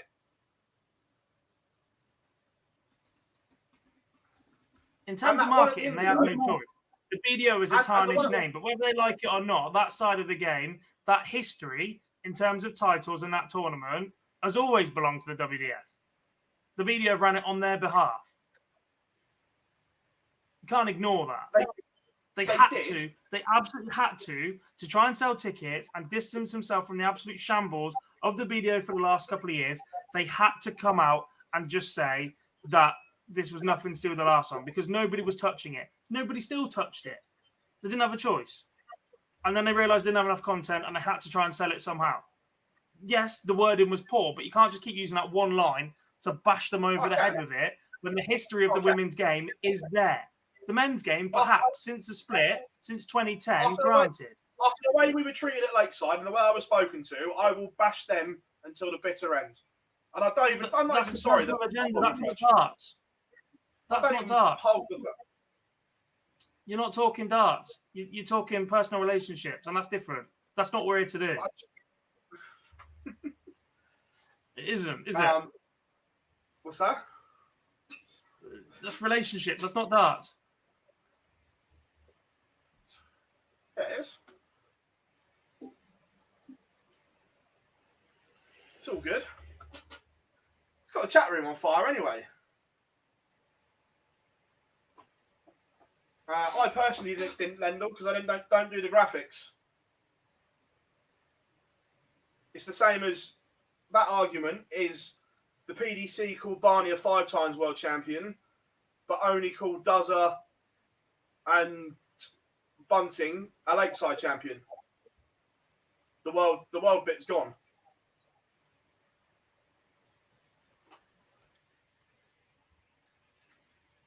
It's interesting. But the expansion of the Ladies Series is obviously a very good thing. 24 events next year. Matchplay race has already started, or will start in Germany. We presume so. We haven't heard the numbers yet. Yeah, that's the thing I'm a little bit worried about to get us back down to a sense of normality. Concerned about the numbers for Germany because the last check, they weren't great. The fact that the cycle now effectively starts is decent. I'm a little bit concerned about what they're effectively saying now is that whilst the Women's World Matchplay is the only TV event that exists for the women's, their calendar now runs summer to summer, which means that people go into Q School might second guess themselves if they want to crack at the Matchplay and whatever else. If those schedules and order merits don't line up properly, then it might become a little bit more difficult. But the growth of the tour is brilliant. And with that realignment, to be honest, I mentioned this on Twitter the other night, but I have heard, and we've been promised this a couple of times, granted, but I have heard that Bo Greaves intends to play from the next block now that she'll get a full run at the next match play. Does that mean she's going to go to Germany or the next block in the UK? As far as I'm aware, I don't know. The wording of the messages I got was just that she intends to play the next block. And that's I've great. also received similar ones as well. Yeah. It's great. However, she'll have to change her habits slightly because you won't be able to do that at these events. Nathan Richards I'd say the way. Yeah, I'd say some of the others might have similar habits to throw at the dart. Yeah. She's not the only one who likes a special. Flaming ones. She's the only one I've seen doing flaming ones that are.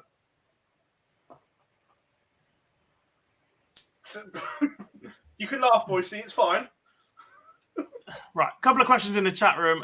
Philip says, I reckon numbers might be better this time. Multiple German players want to play. Hopefully, but it's if enough of those play to prop it up. Last count I had was mid-40s. And if it doesn't reach 64, there are serious concerns that the PDC might pull it. And look, Germany is easier to get to now, but the issue is that getting back out of Germany for a lot of the players who cannot book the Monday off, who work in, whether this is a massive stereotype or not, more traditional teaching and nursing jobs, can't just book holiday at the drop of a hat. Yeah, that's the issue. A lot of them, I know of at least 20, just speaking to them generally, they can't get home until the Monday is the issue. If they could get home on the Sunday night, they'd openly go. But it's the fact they can't get home until Monday.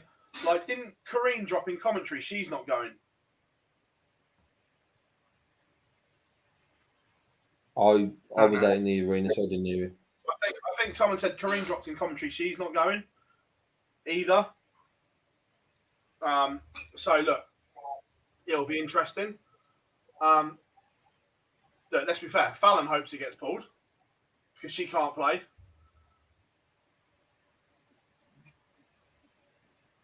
So I'd like to think now that she's in a fairly comfortable position for the senior. Look, she's in a good position, but if you're a player, you don't want to miss a ranking event, do you? Unless you have to. Yeah, of course not.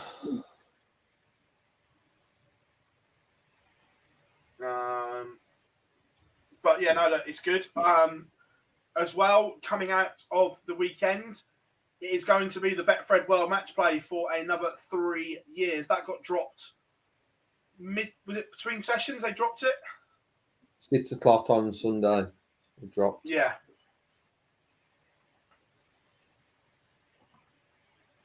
Which I'm damn pleased it's not Kazoo. I'm not. And look, this conversation went a couple of ways. There is an awful lot of people out there that believe that the Kazoo move was deliberate from the PDC to distance themselves from gambling companies. That wasn't true. Was it hell?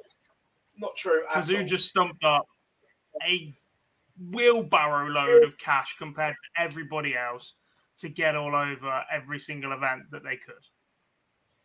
Right? Well, the gambling at the companies World- still exist. They've still been a major investor in this sport and will remain to, because as an industry, they make a lot of money. At the Worlds last year, we were speaking to the William Hill reps. This was before Kazoo was announced. And they said they had a meeting with Barry a week before the World started. And he told them what Kazoo's offer was. It was match this or you can't have it. And when he told them the price, it was 4 times as much as what Hills were paying. That's how much cash they dumped into the market. Has nothing to do with moving away from gambling companies. It's just the fact that they offered an absolute truckload of money. Yeah, but I spoke to you yesterday, Phil, when this was announced. Obviously, I don't want to see betting companies in the sense of I'm someone who's been addicted to it. I haven't done it for a number of years now, and it's still, you see, and it's not great to see. However, and it's a big however, the sport where it is today is partially where it is today because of the sponsorship that's done into the sport, which has predominantly been from betting companies. Unless the government get involved and stop betting companies from sponsoring events, just because Kazoo sponsor 80% of the events now, if people are stupid enough to think there's not a betting stall at these events, then they don't go to the events because they are still there as advertised. They're just not the main sponsor of that event. The reason that Kazoo sponsor the majority is because they pay the most. It's not a decision that the PDC have made to say we're no longer using them. Otherwise, we wouldn't have had an announcement that Betfred are now sponsoring the next 3 years. It was a solely financial decision, and butties are going to continue to be involved in sport unless, like it says, it's a government rule to stop that. While that's in place, the money needs to be into the sport to generate the players willing to play, the players willing to practice and put in the performances that we do, that we see. And for any other reason, the people think the sponsorship is what it is. There's one reason it is what it is, and it's financial. So whoever pays the most will have their name on that title. It doesn't matter if it's a betting company, a debt recovery company, or it's a tar company or a cleaning company or whatever other company in the country or world. It's all about who pays the most money. Whether you like that company or not, that is always going to be the case. Also, as well, at the Premier League, although it was the Kazoo Premier League, William Hill were the official betting partner, and they still had their name on the stage. So they still took money off of them. Yeah, and look, the thing is, the only way that the UK changes for me away from either Kazoo or a betting company is one of two things. One, you get a premium blue chip company like a Sony or a McDonald's or a global conglomerate come in, offer to sponsor the PDC, and at that point they might as well buy the PDC, right, and say we're just going to buy a sports tour, because that's how much that sponsorship would probably cost a company of that size, a Coca-Cola, for instance, to go and just put Coca-Cola across all of darts and just be there. Or the Saudi Arabian government come in and they start trying to use darts as the next sport that they target after golf and boxing. At that point, we're probably going to have the same issues as we do, if not more, than what we do with a betting company. So part of it might be better the devil you know, and just make sure that as the PDC, I think they should do a little bit more, personally, if you are going to use betting companies, to ensure that safer gambling goes on and that there is signposting for those that struggle with it. But you also have to look at emerging markets. The USA and the Netherlands in particular are now relaxing their gambling laws. These are hotbeds for bookmakers and betting companies to now go and throw money into sponsorship that they haven't been able to do in those areas to grow it. The Netherlands has finally opened up, and the 365 Masters is there to stay, I reckon, for the foreseeable, because sportsbook betting in America has only just really taken off. Oh, the North American market is absolutely huge and booming right now. Huge. There's literally states applying every day for the same licenses. It's only I think it's 14 states have got sportsbook licenses at the moment, but the applications are going in all the time from the others. Is the thing. So that's a huge area. And like you say, the fact that 365 never sponsored, they might back in the early days, but certainly haven't sponsored a PDC event for years. Did the North American one, that shows you how big that market is to the companies now. Yeah. LP Metal says, or a metal detecting company, that would be amazing. Yeah, I missed them off my list. My apologies. Yeah, no, it was. So that was. Have we missed anything off the Matchplay, boys?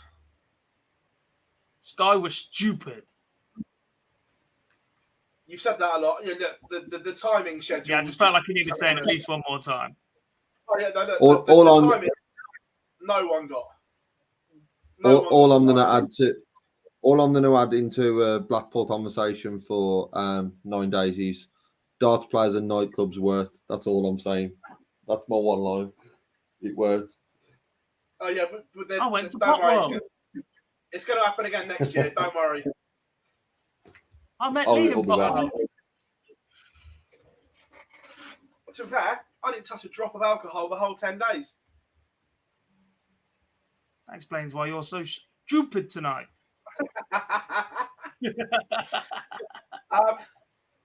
Right.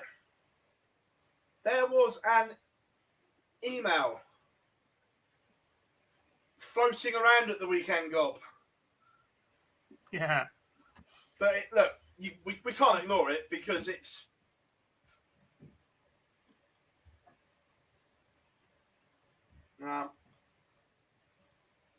No, where are we? It was massive. It's massive, isn't it? Oh, yeah. It is massive. To be fair, it feeds into a little bit of a conversation we had earlier. We could have dropped in at that point, and basically the email that we've seen or got hands on or a copy of is one from Tommy Thompson of the England Darts Organisation on behalf of Tri-Nation, so England, Scotland and Wales, towards the WDF, basically saying that their belief in their product is diminishing and their inability to run more ranked events in comparison to competitors such as the PDC, the ADC, seniors, etc., who have basically set up their stall as every single event means something and every single event carries ranking events and a clear progression path, and that is lacking in the WDF / Tri-Nations part of the game, and their inability to hand out ranking points at every event that they wish or seek to run is damaging that.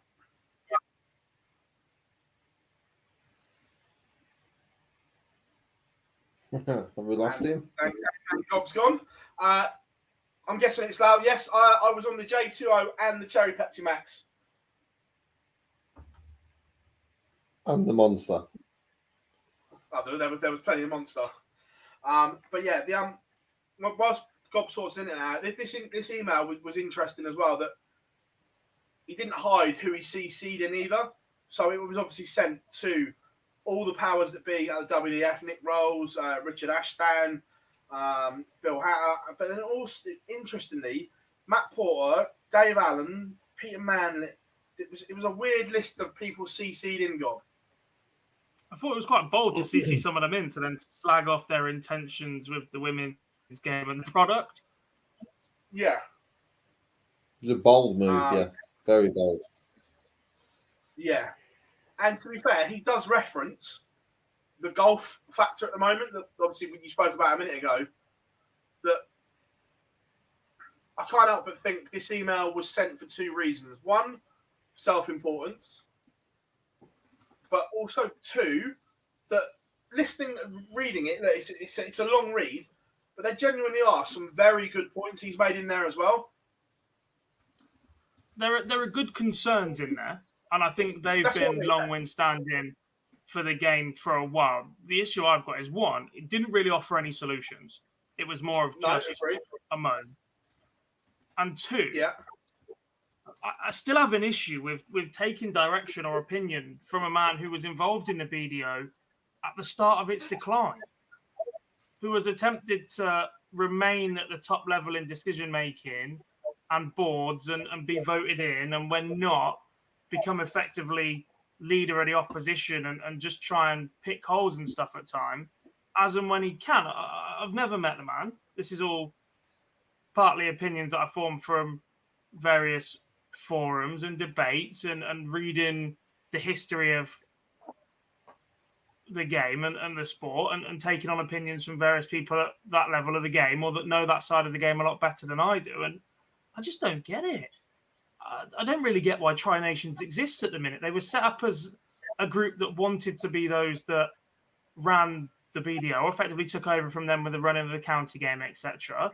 They lost any vote significantly, or counties elected not to go that way. Scotland went their own way, which is a bit of a hot topic in Scotland in pretty much everything at the minute. And I just don't get it. I don't really get what they do now. They run a few events and dish out the odd WDF ranking points, but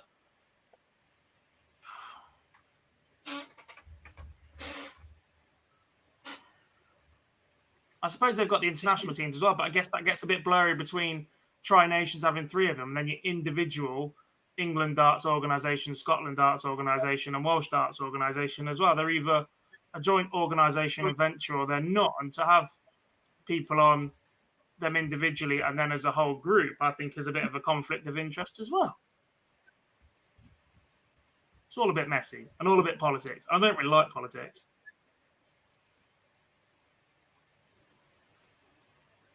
Unfortunately, that's where the game's at the moment, unfortunately. Yes. I think it may be here for a long while as well.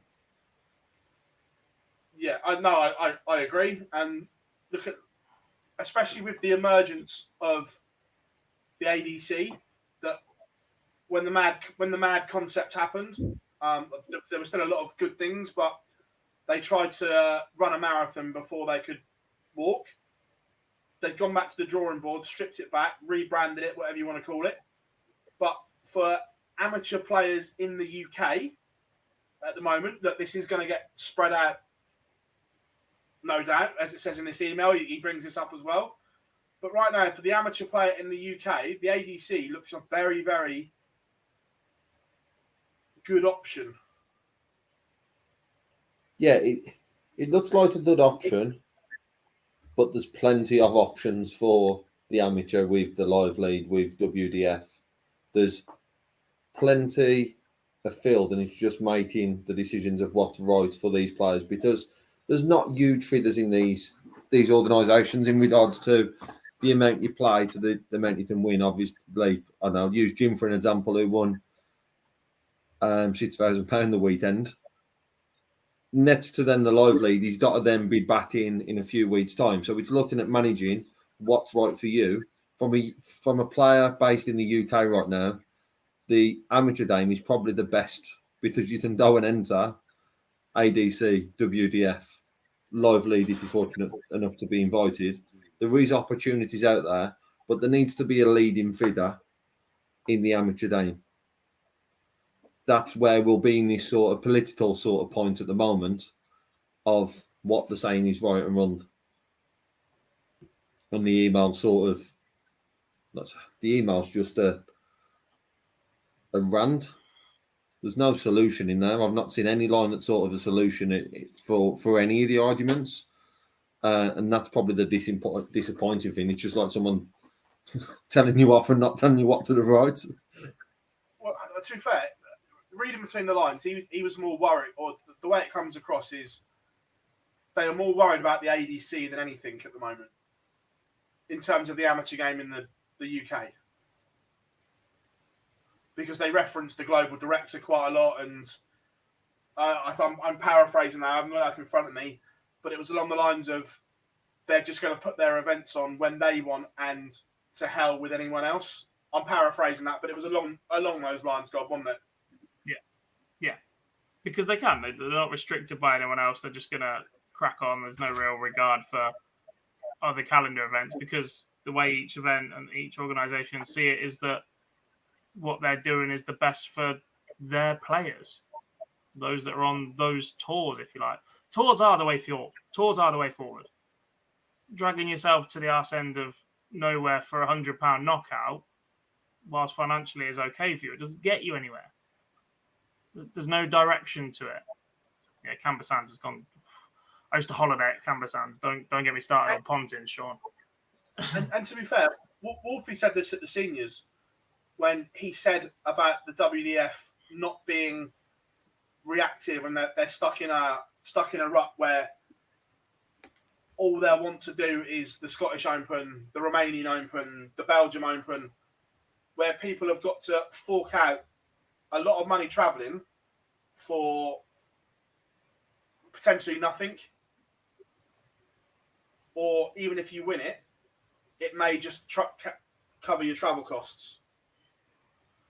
Is the thing. So like Gob said, if you're doing a weekend block of tours and stuff like that, playing multiple events across the weekend, that seems to be ticking a lot of boxes at the moment for people. Yeah. It's certainly hard to disagree. Especially when the future models seem to be moving away from your holiday resort style things. You don't have to book entire weekends somewhere. You can sort hotels in big cities. Manchester's been a favourite so far, which has plenty of accommodation options. Professionally run events that don't go on till 2 a.m. So you can get in and out and travel if you need to, and what have you. And it's just done right. I am, despite all this, I am still incredibly worried about how diluted the sport is. Whilst having millions of options for Scott Williams has been a great thing for the last few months, every single organisation involved in darts and involved in anything is there to grow and capture a bigger market and be better and evolve what they do. If anyone stands still, they get overtaken. That's how any business model works. So everybody's going to be constantly competing for a bigger slice of the pie. So at some point, everyone's playing nicely, everyone's in their lanes, but somebody's ambition is going to be bigger than what they've got right now, and we're going to see another battle. It's inevitable. Oh, we already are. We already are. Yeah. But it will get even messier. It will get even messier. Completely, especially when the people at the top of the organisations in the amateur game have absolutely no will to work with each other. That's the biggest problem. It's not, and part of it isn't the fact of working together. It's just communicating with each other about when these can fit. Because yes, they are businesses, but it's also the livelihood of players. Because you've got to have a number of the players, not a lot, sorry, a number of the players are players who have been professional and are dropping out now, and some of them don't have jobs. Their job is darts, so they've got a lot of other ways to make that living. And when there's that lack of communication and sort of organisation between these companies, it can have an impact on the livelihoods of some of these and the earnings of some of these players. And that's just the people who dropped down. You then got to think of the players who are coming from the other end of the spectrum, who are trying to grow to then become professional. And here there needs to be a leading amateur, but like to say, this sort of debate, political point of view from amateur games here for a long time, unfortunately. And that all come to end from when BDO started going downhill, without mentioning the names. You know who I'm on about. Which one? I don't even want to give them the time of day to mention their names, but you know who I'm on about. So I think the ones you're thinking of weren't the ones that started it going downhill. They were the ones that buried it. But they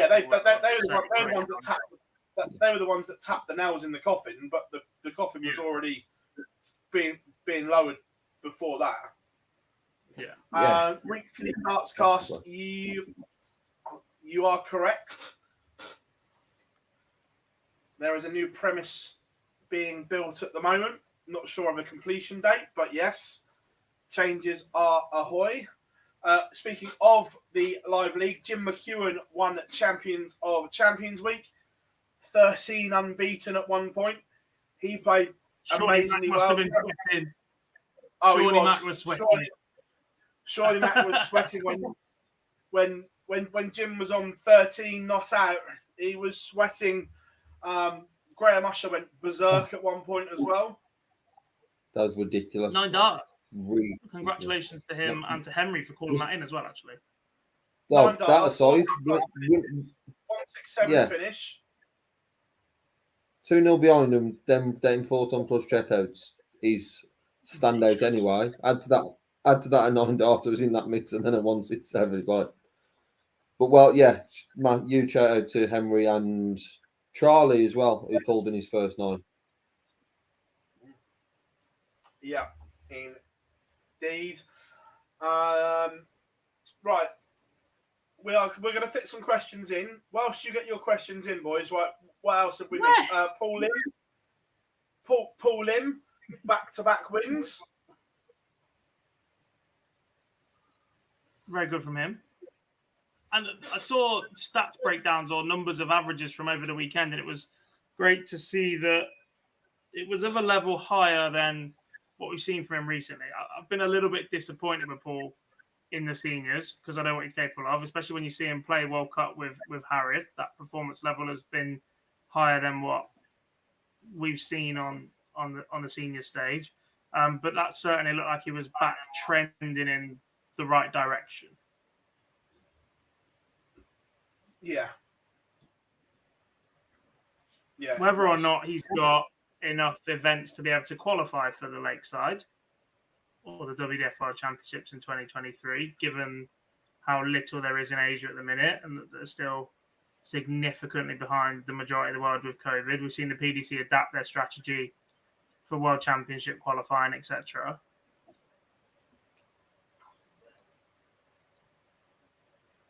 It's a different matter, but yeah. Bob, the live league started this morning. Mondays are back, and in Group A, Keelan Kay, Robert Owen, Yella Klassen, Colin Osborne, David Pallett, and Lee Cox.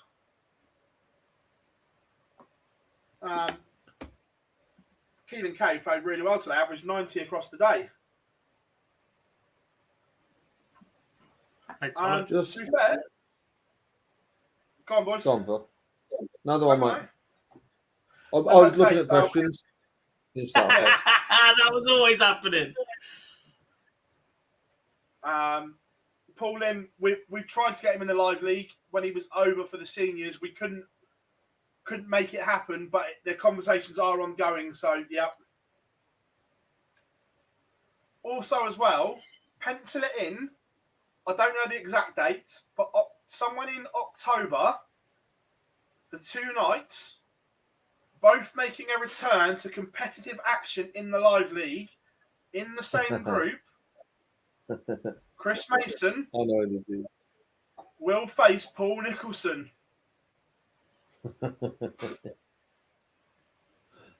Eek. Am I just penciling in the entire month, by the way?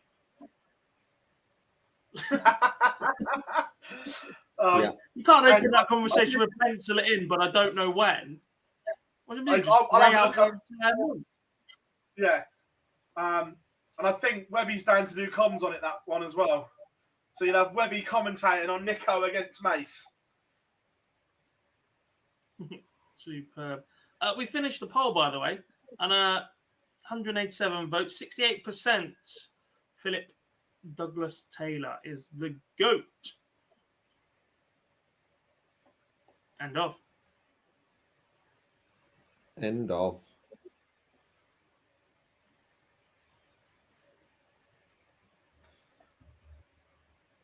How will we taste the... Yeah, right.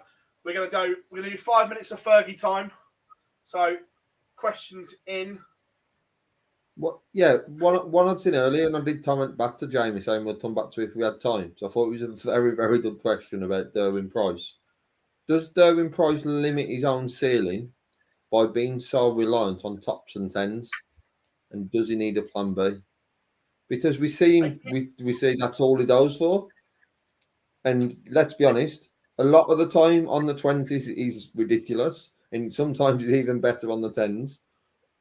But if it's not working, he still stays there. A year ago, yes. But actually in the match play, I remember seeing him hit 24 8s and 16s more than I have in a long, long time. Is it enough? I don't know. Wadey's become a little bit more adaptable in the last couple of years or so, and I certainly think that that's made him a little bit more effective. The issue for me isn't a plan B on the outer ring, because Gezi and James are up there with two of the greatest double top hitters and double 10 hitters you will ever see.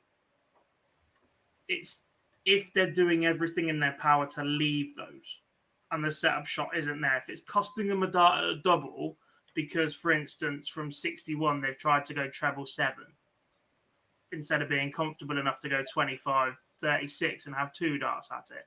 If they're costing themselves opportunities because they're busting their ass to leave that as a finish, that's the issue. In terms of leaving it or going back to it as their preferred route from a 101 and picking treble 21 tops instead of treble 29 double 16, then no. That's just what they do it so often. They practice so often. And where they're so adept at both, if they had a bad cover, I could understand it, but I've never seen either of them fall off tops and 10s at the same time. If they fall off one, the other one's there to bail them out. Just quickly, someone else has asked about Group B. So Group B will be Aaron Monk, Jamie Kelling, and Nick Kenny. Group C, debut for Adam Atkinson, Jamie Durrant returns, and the Bear, Tony Newell. Nice lineup for that.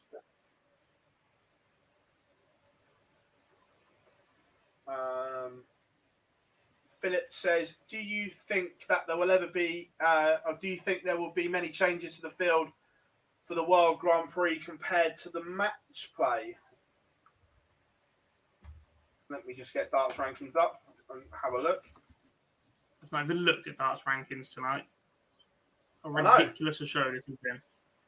But while I do that, I'll reply to Jim. I'm not in show bottle this week, mate. I am working that one from home because the wedding I am at. Wedding. Because the Monday wedding, I wouldn't be back in time for. Monday, so, did yeah, you say Monday wedding? So, question number 1: are you not joining us on stream from where the wedding is? Will you be tuning in? Sorry, these were just all. So I might be done by then. You never know. I might still have These were just all the questions I had, so I'm just repeating them back just to make sure that you're getting the same grilling. So, are you going to be joining us at 8? What time's the wedding? 1 o'clock. So we'll see you at 8. Problem Their solved. first dance at 6. I could be out of there and back by 8. Don't worry about that. To be honest, I don't think you need to be involved in the first dance. You should be all right, even if it was at 8 o'clock, mate. Mate, I'm singing for it after my renditions this weekend on karaoke. Let's hope not. Blackpool's never seen such a good living on a prayer. It's just unrivaled.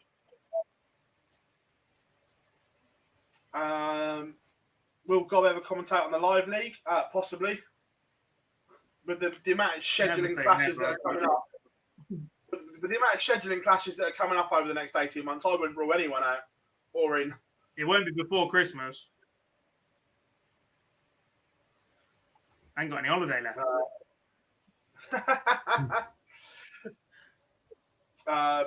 Mention karaoke and Henry appears. Oh. Quick one. We forgot to do it earlier. Biggest losers from the match play. Oh, Christ. Phill. What have you done to me? Biggest losers? I don't want to call anybody a loser. I've called enough people stupid. Who I was most disappointed with is probably the better way to word it. Instead of calling someone a loser.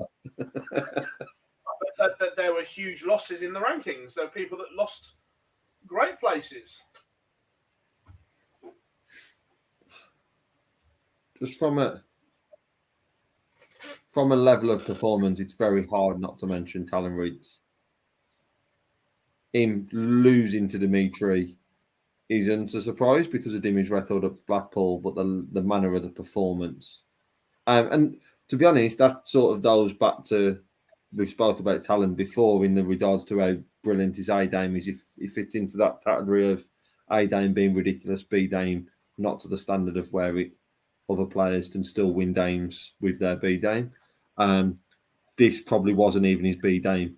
He'll say it was miles down that list, and it was just disappointing. There's going to be conversations around or excuses around the heat that day was ridiculous, but it was probably the most disappointing. That's not going No. on.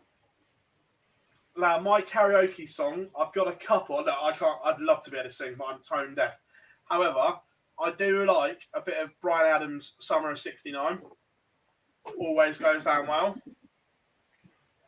Or a little bit of the Killers, Mr. Brightside.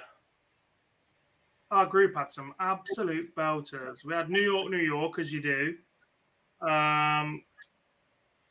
Natasha Bedingfield, Unwritten, went down an absolute treat. There was an attempt at Apologise by Timbaland and One Republic. That was a little bit high for him, bless him. Yeah, that was about it that I can remember off the top of my head. Biggest disappointments for me, look, it's difficult not to put Damon Heta in that conversation because hopes were quite high for him. Like Joe Collins, a Masters champion, and was dart away from winning the Premier League because he was so quick to remind everybody in similar fashion to Nathan Aspinall. But the bookies had Damon Heta favourite, and to just not get going was a little bit disappointing for him. Also, Chris Dobie from 8-2 up. Look, the recovery from Rob Cross and the dogged nature of Cross means he's never really out of a game. But it's another one of those that just slip for Dobie when he just needs that result or that spark or that game to get him back towards that top 16, because his A game is certainly up there at that level. And I suppose the biggest disappointment of them all was that Hollywood as a walk-on song is now gone, and we've got All of the Lights instead. That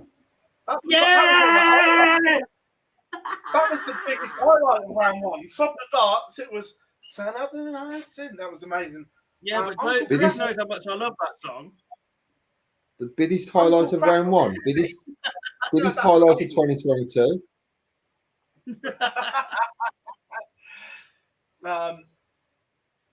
Right, guys. I'll tell you what an absolute cracker of a show tonight, boys. We knew it was going to be fun. Stupid. No.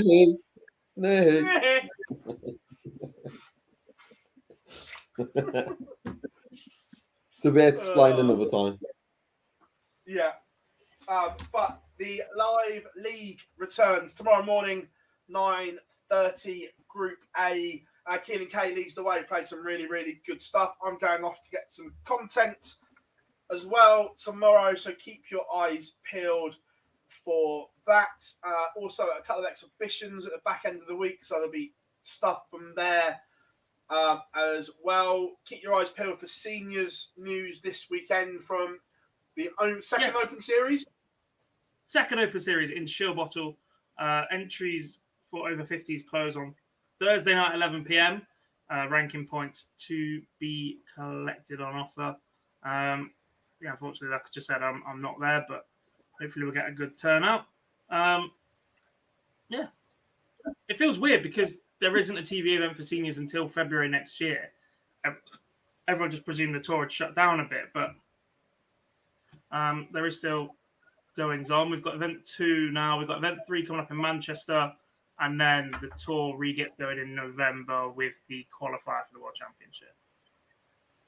there we have it, everyone. We have been on Nine Darts, Phill Bars, Jack Garwood, Lee Boyce, and thank you everyone in the chat room who has spent the last 2 hours or so with us. It's an unbelievable show. Remember, this will be available as an audio tomorrow at some point. But thank you very much for your support. It's us checking out Blackpool done and dusted, and we will see you all very, very soon.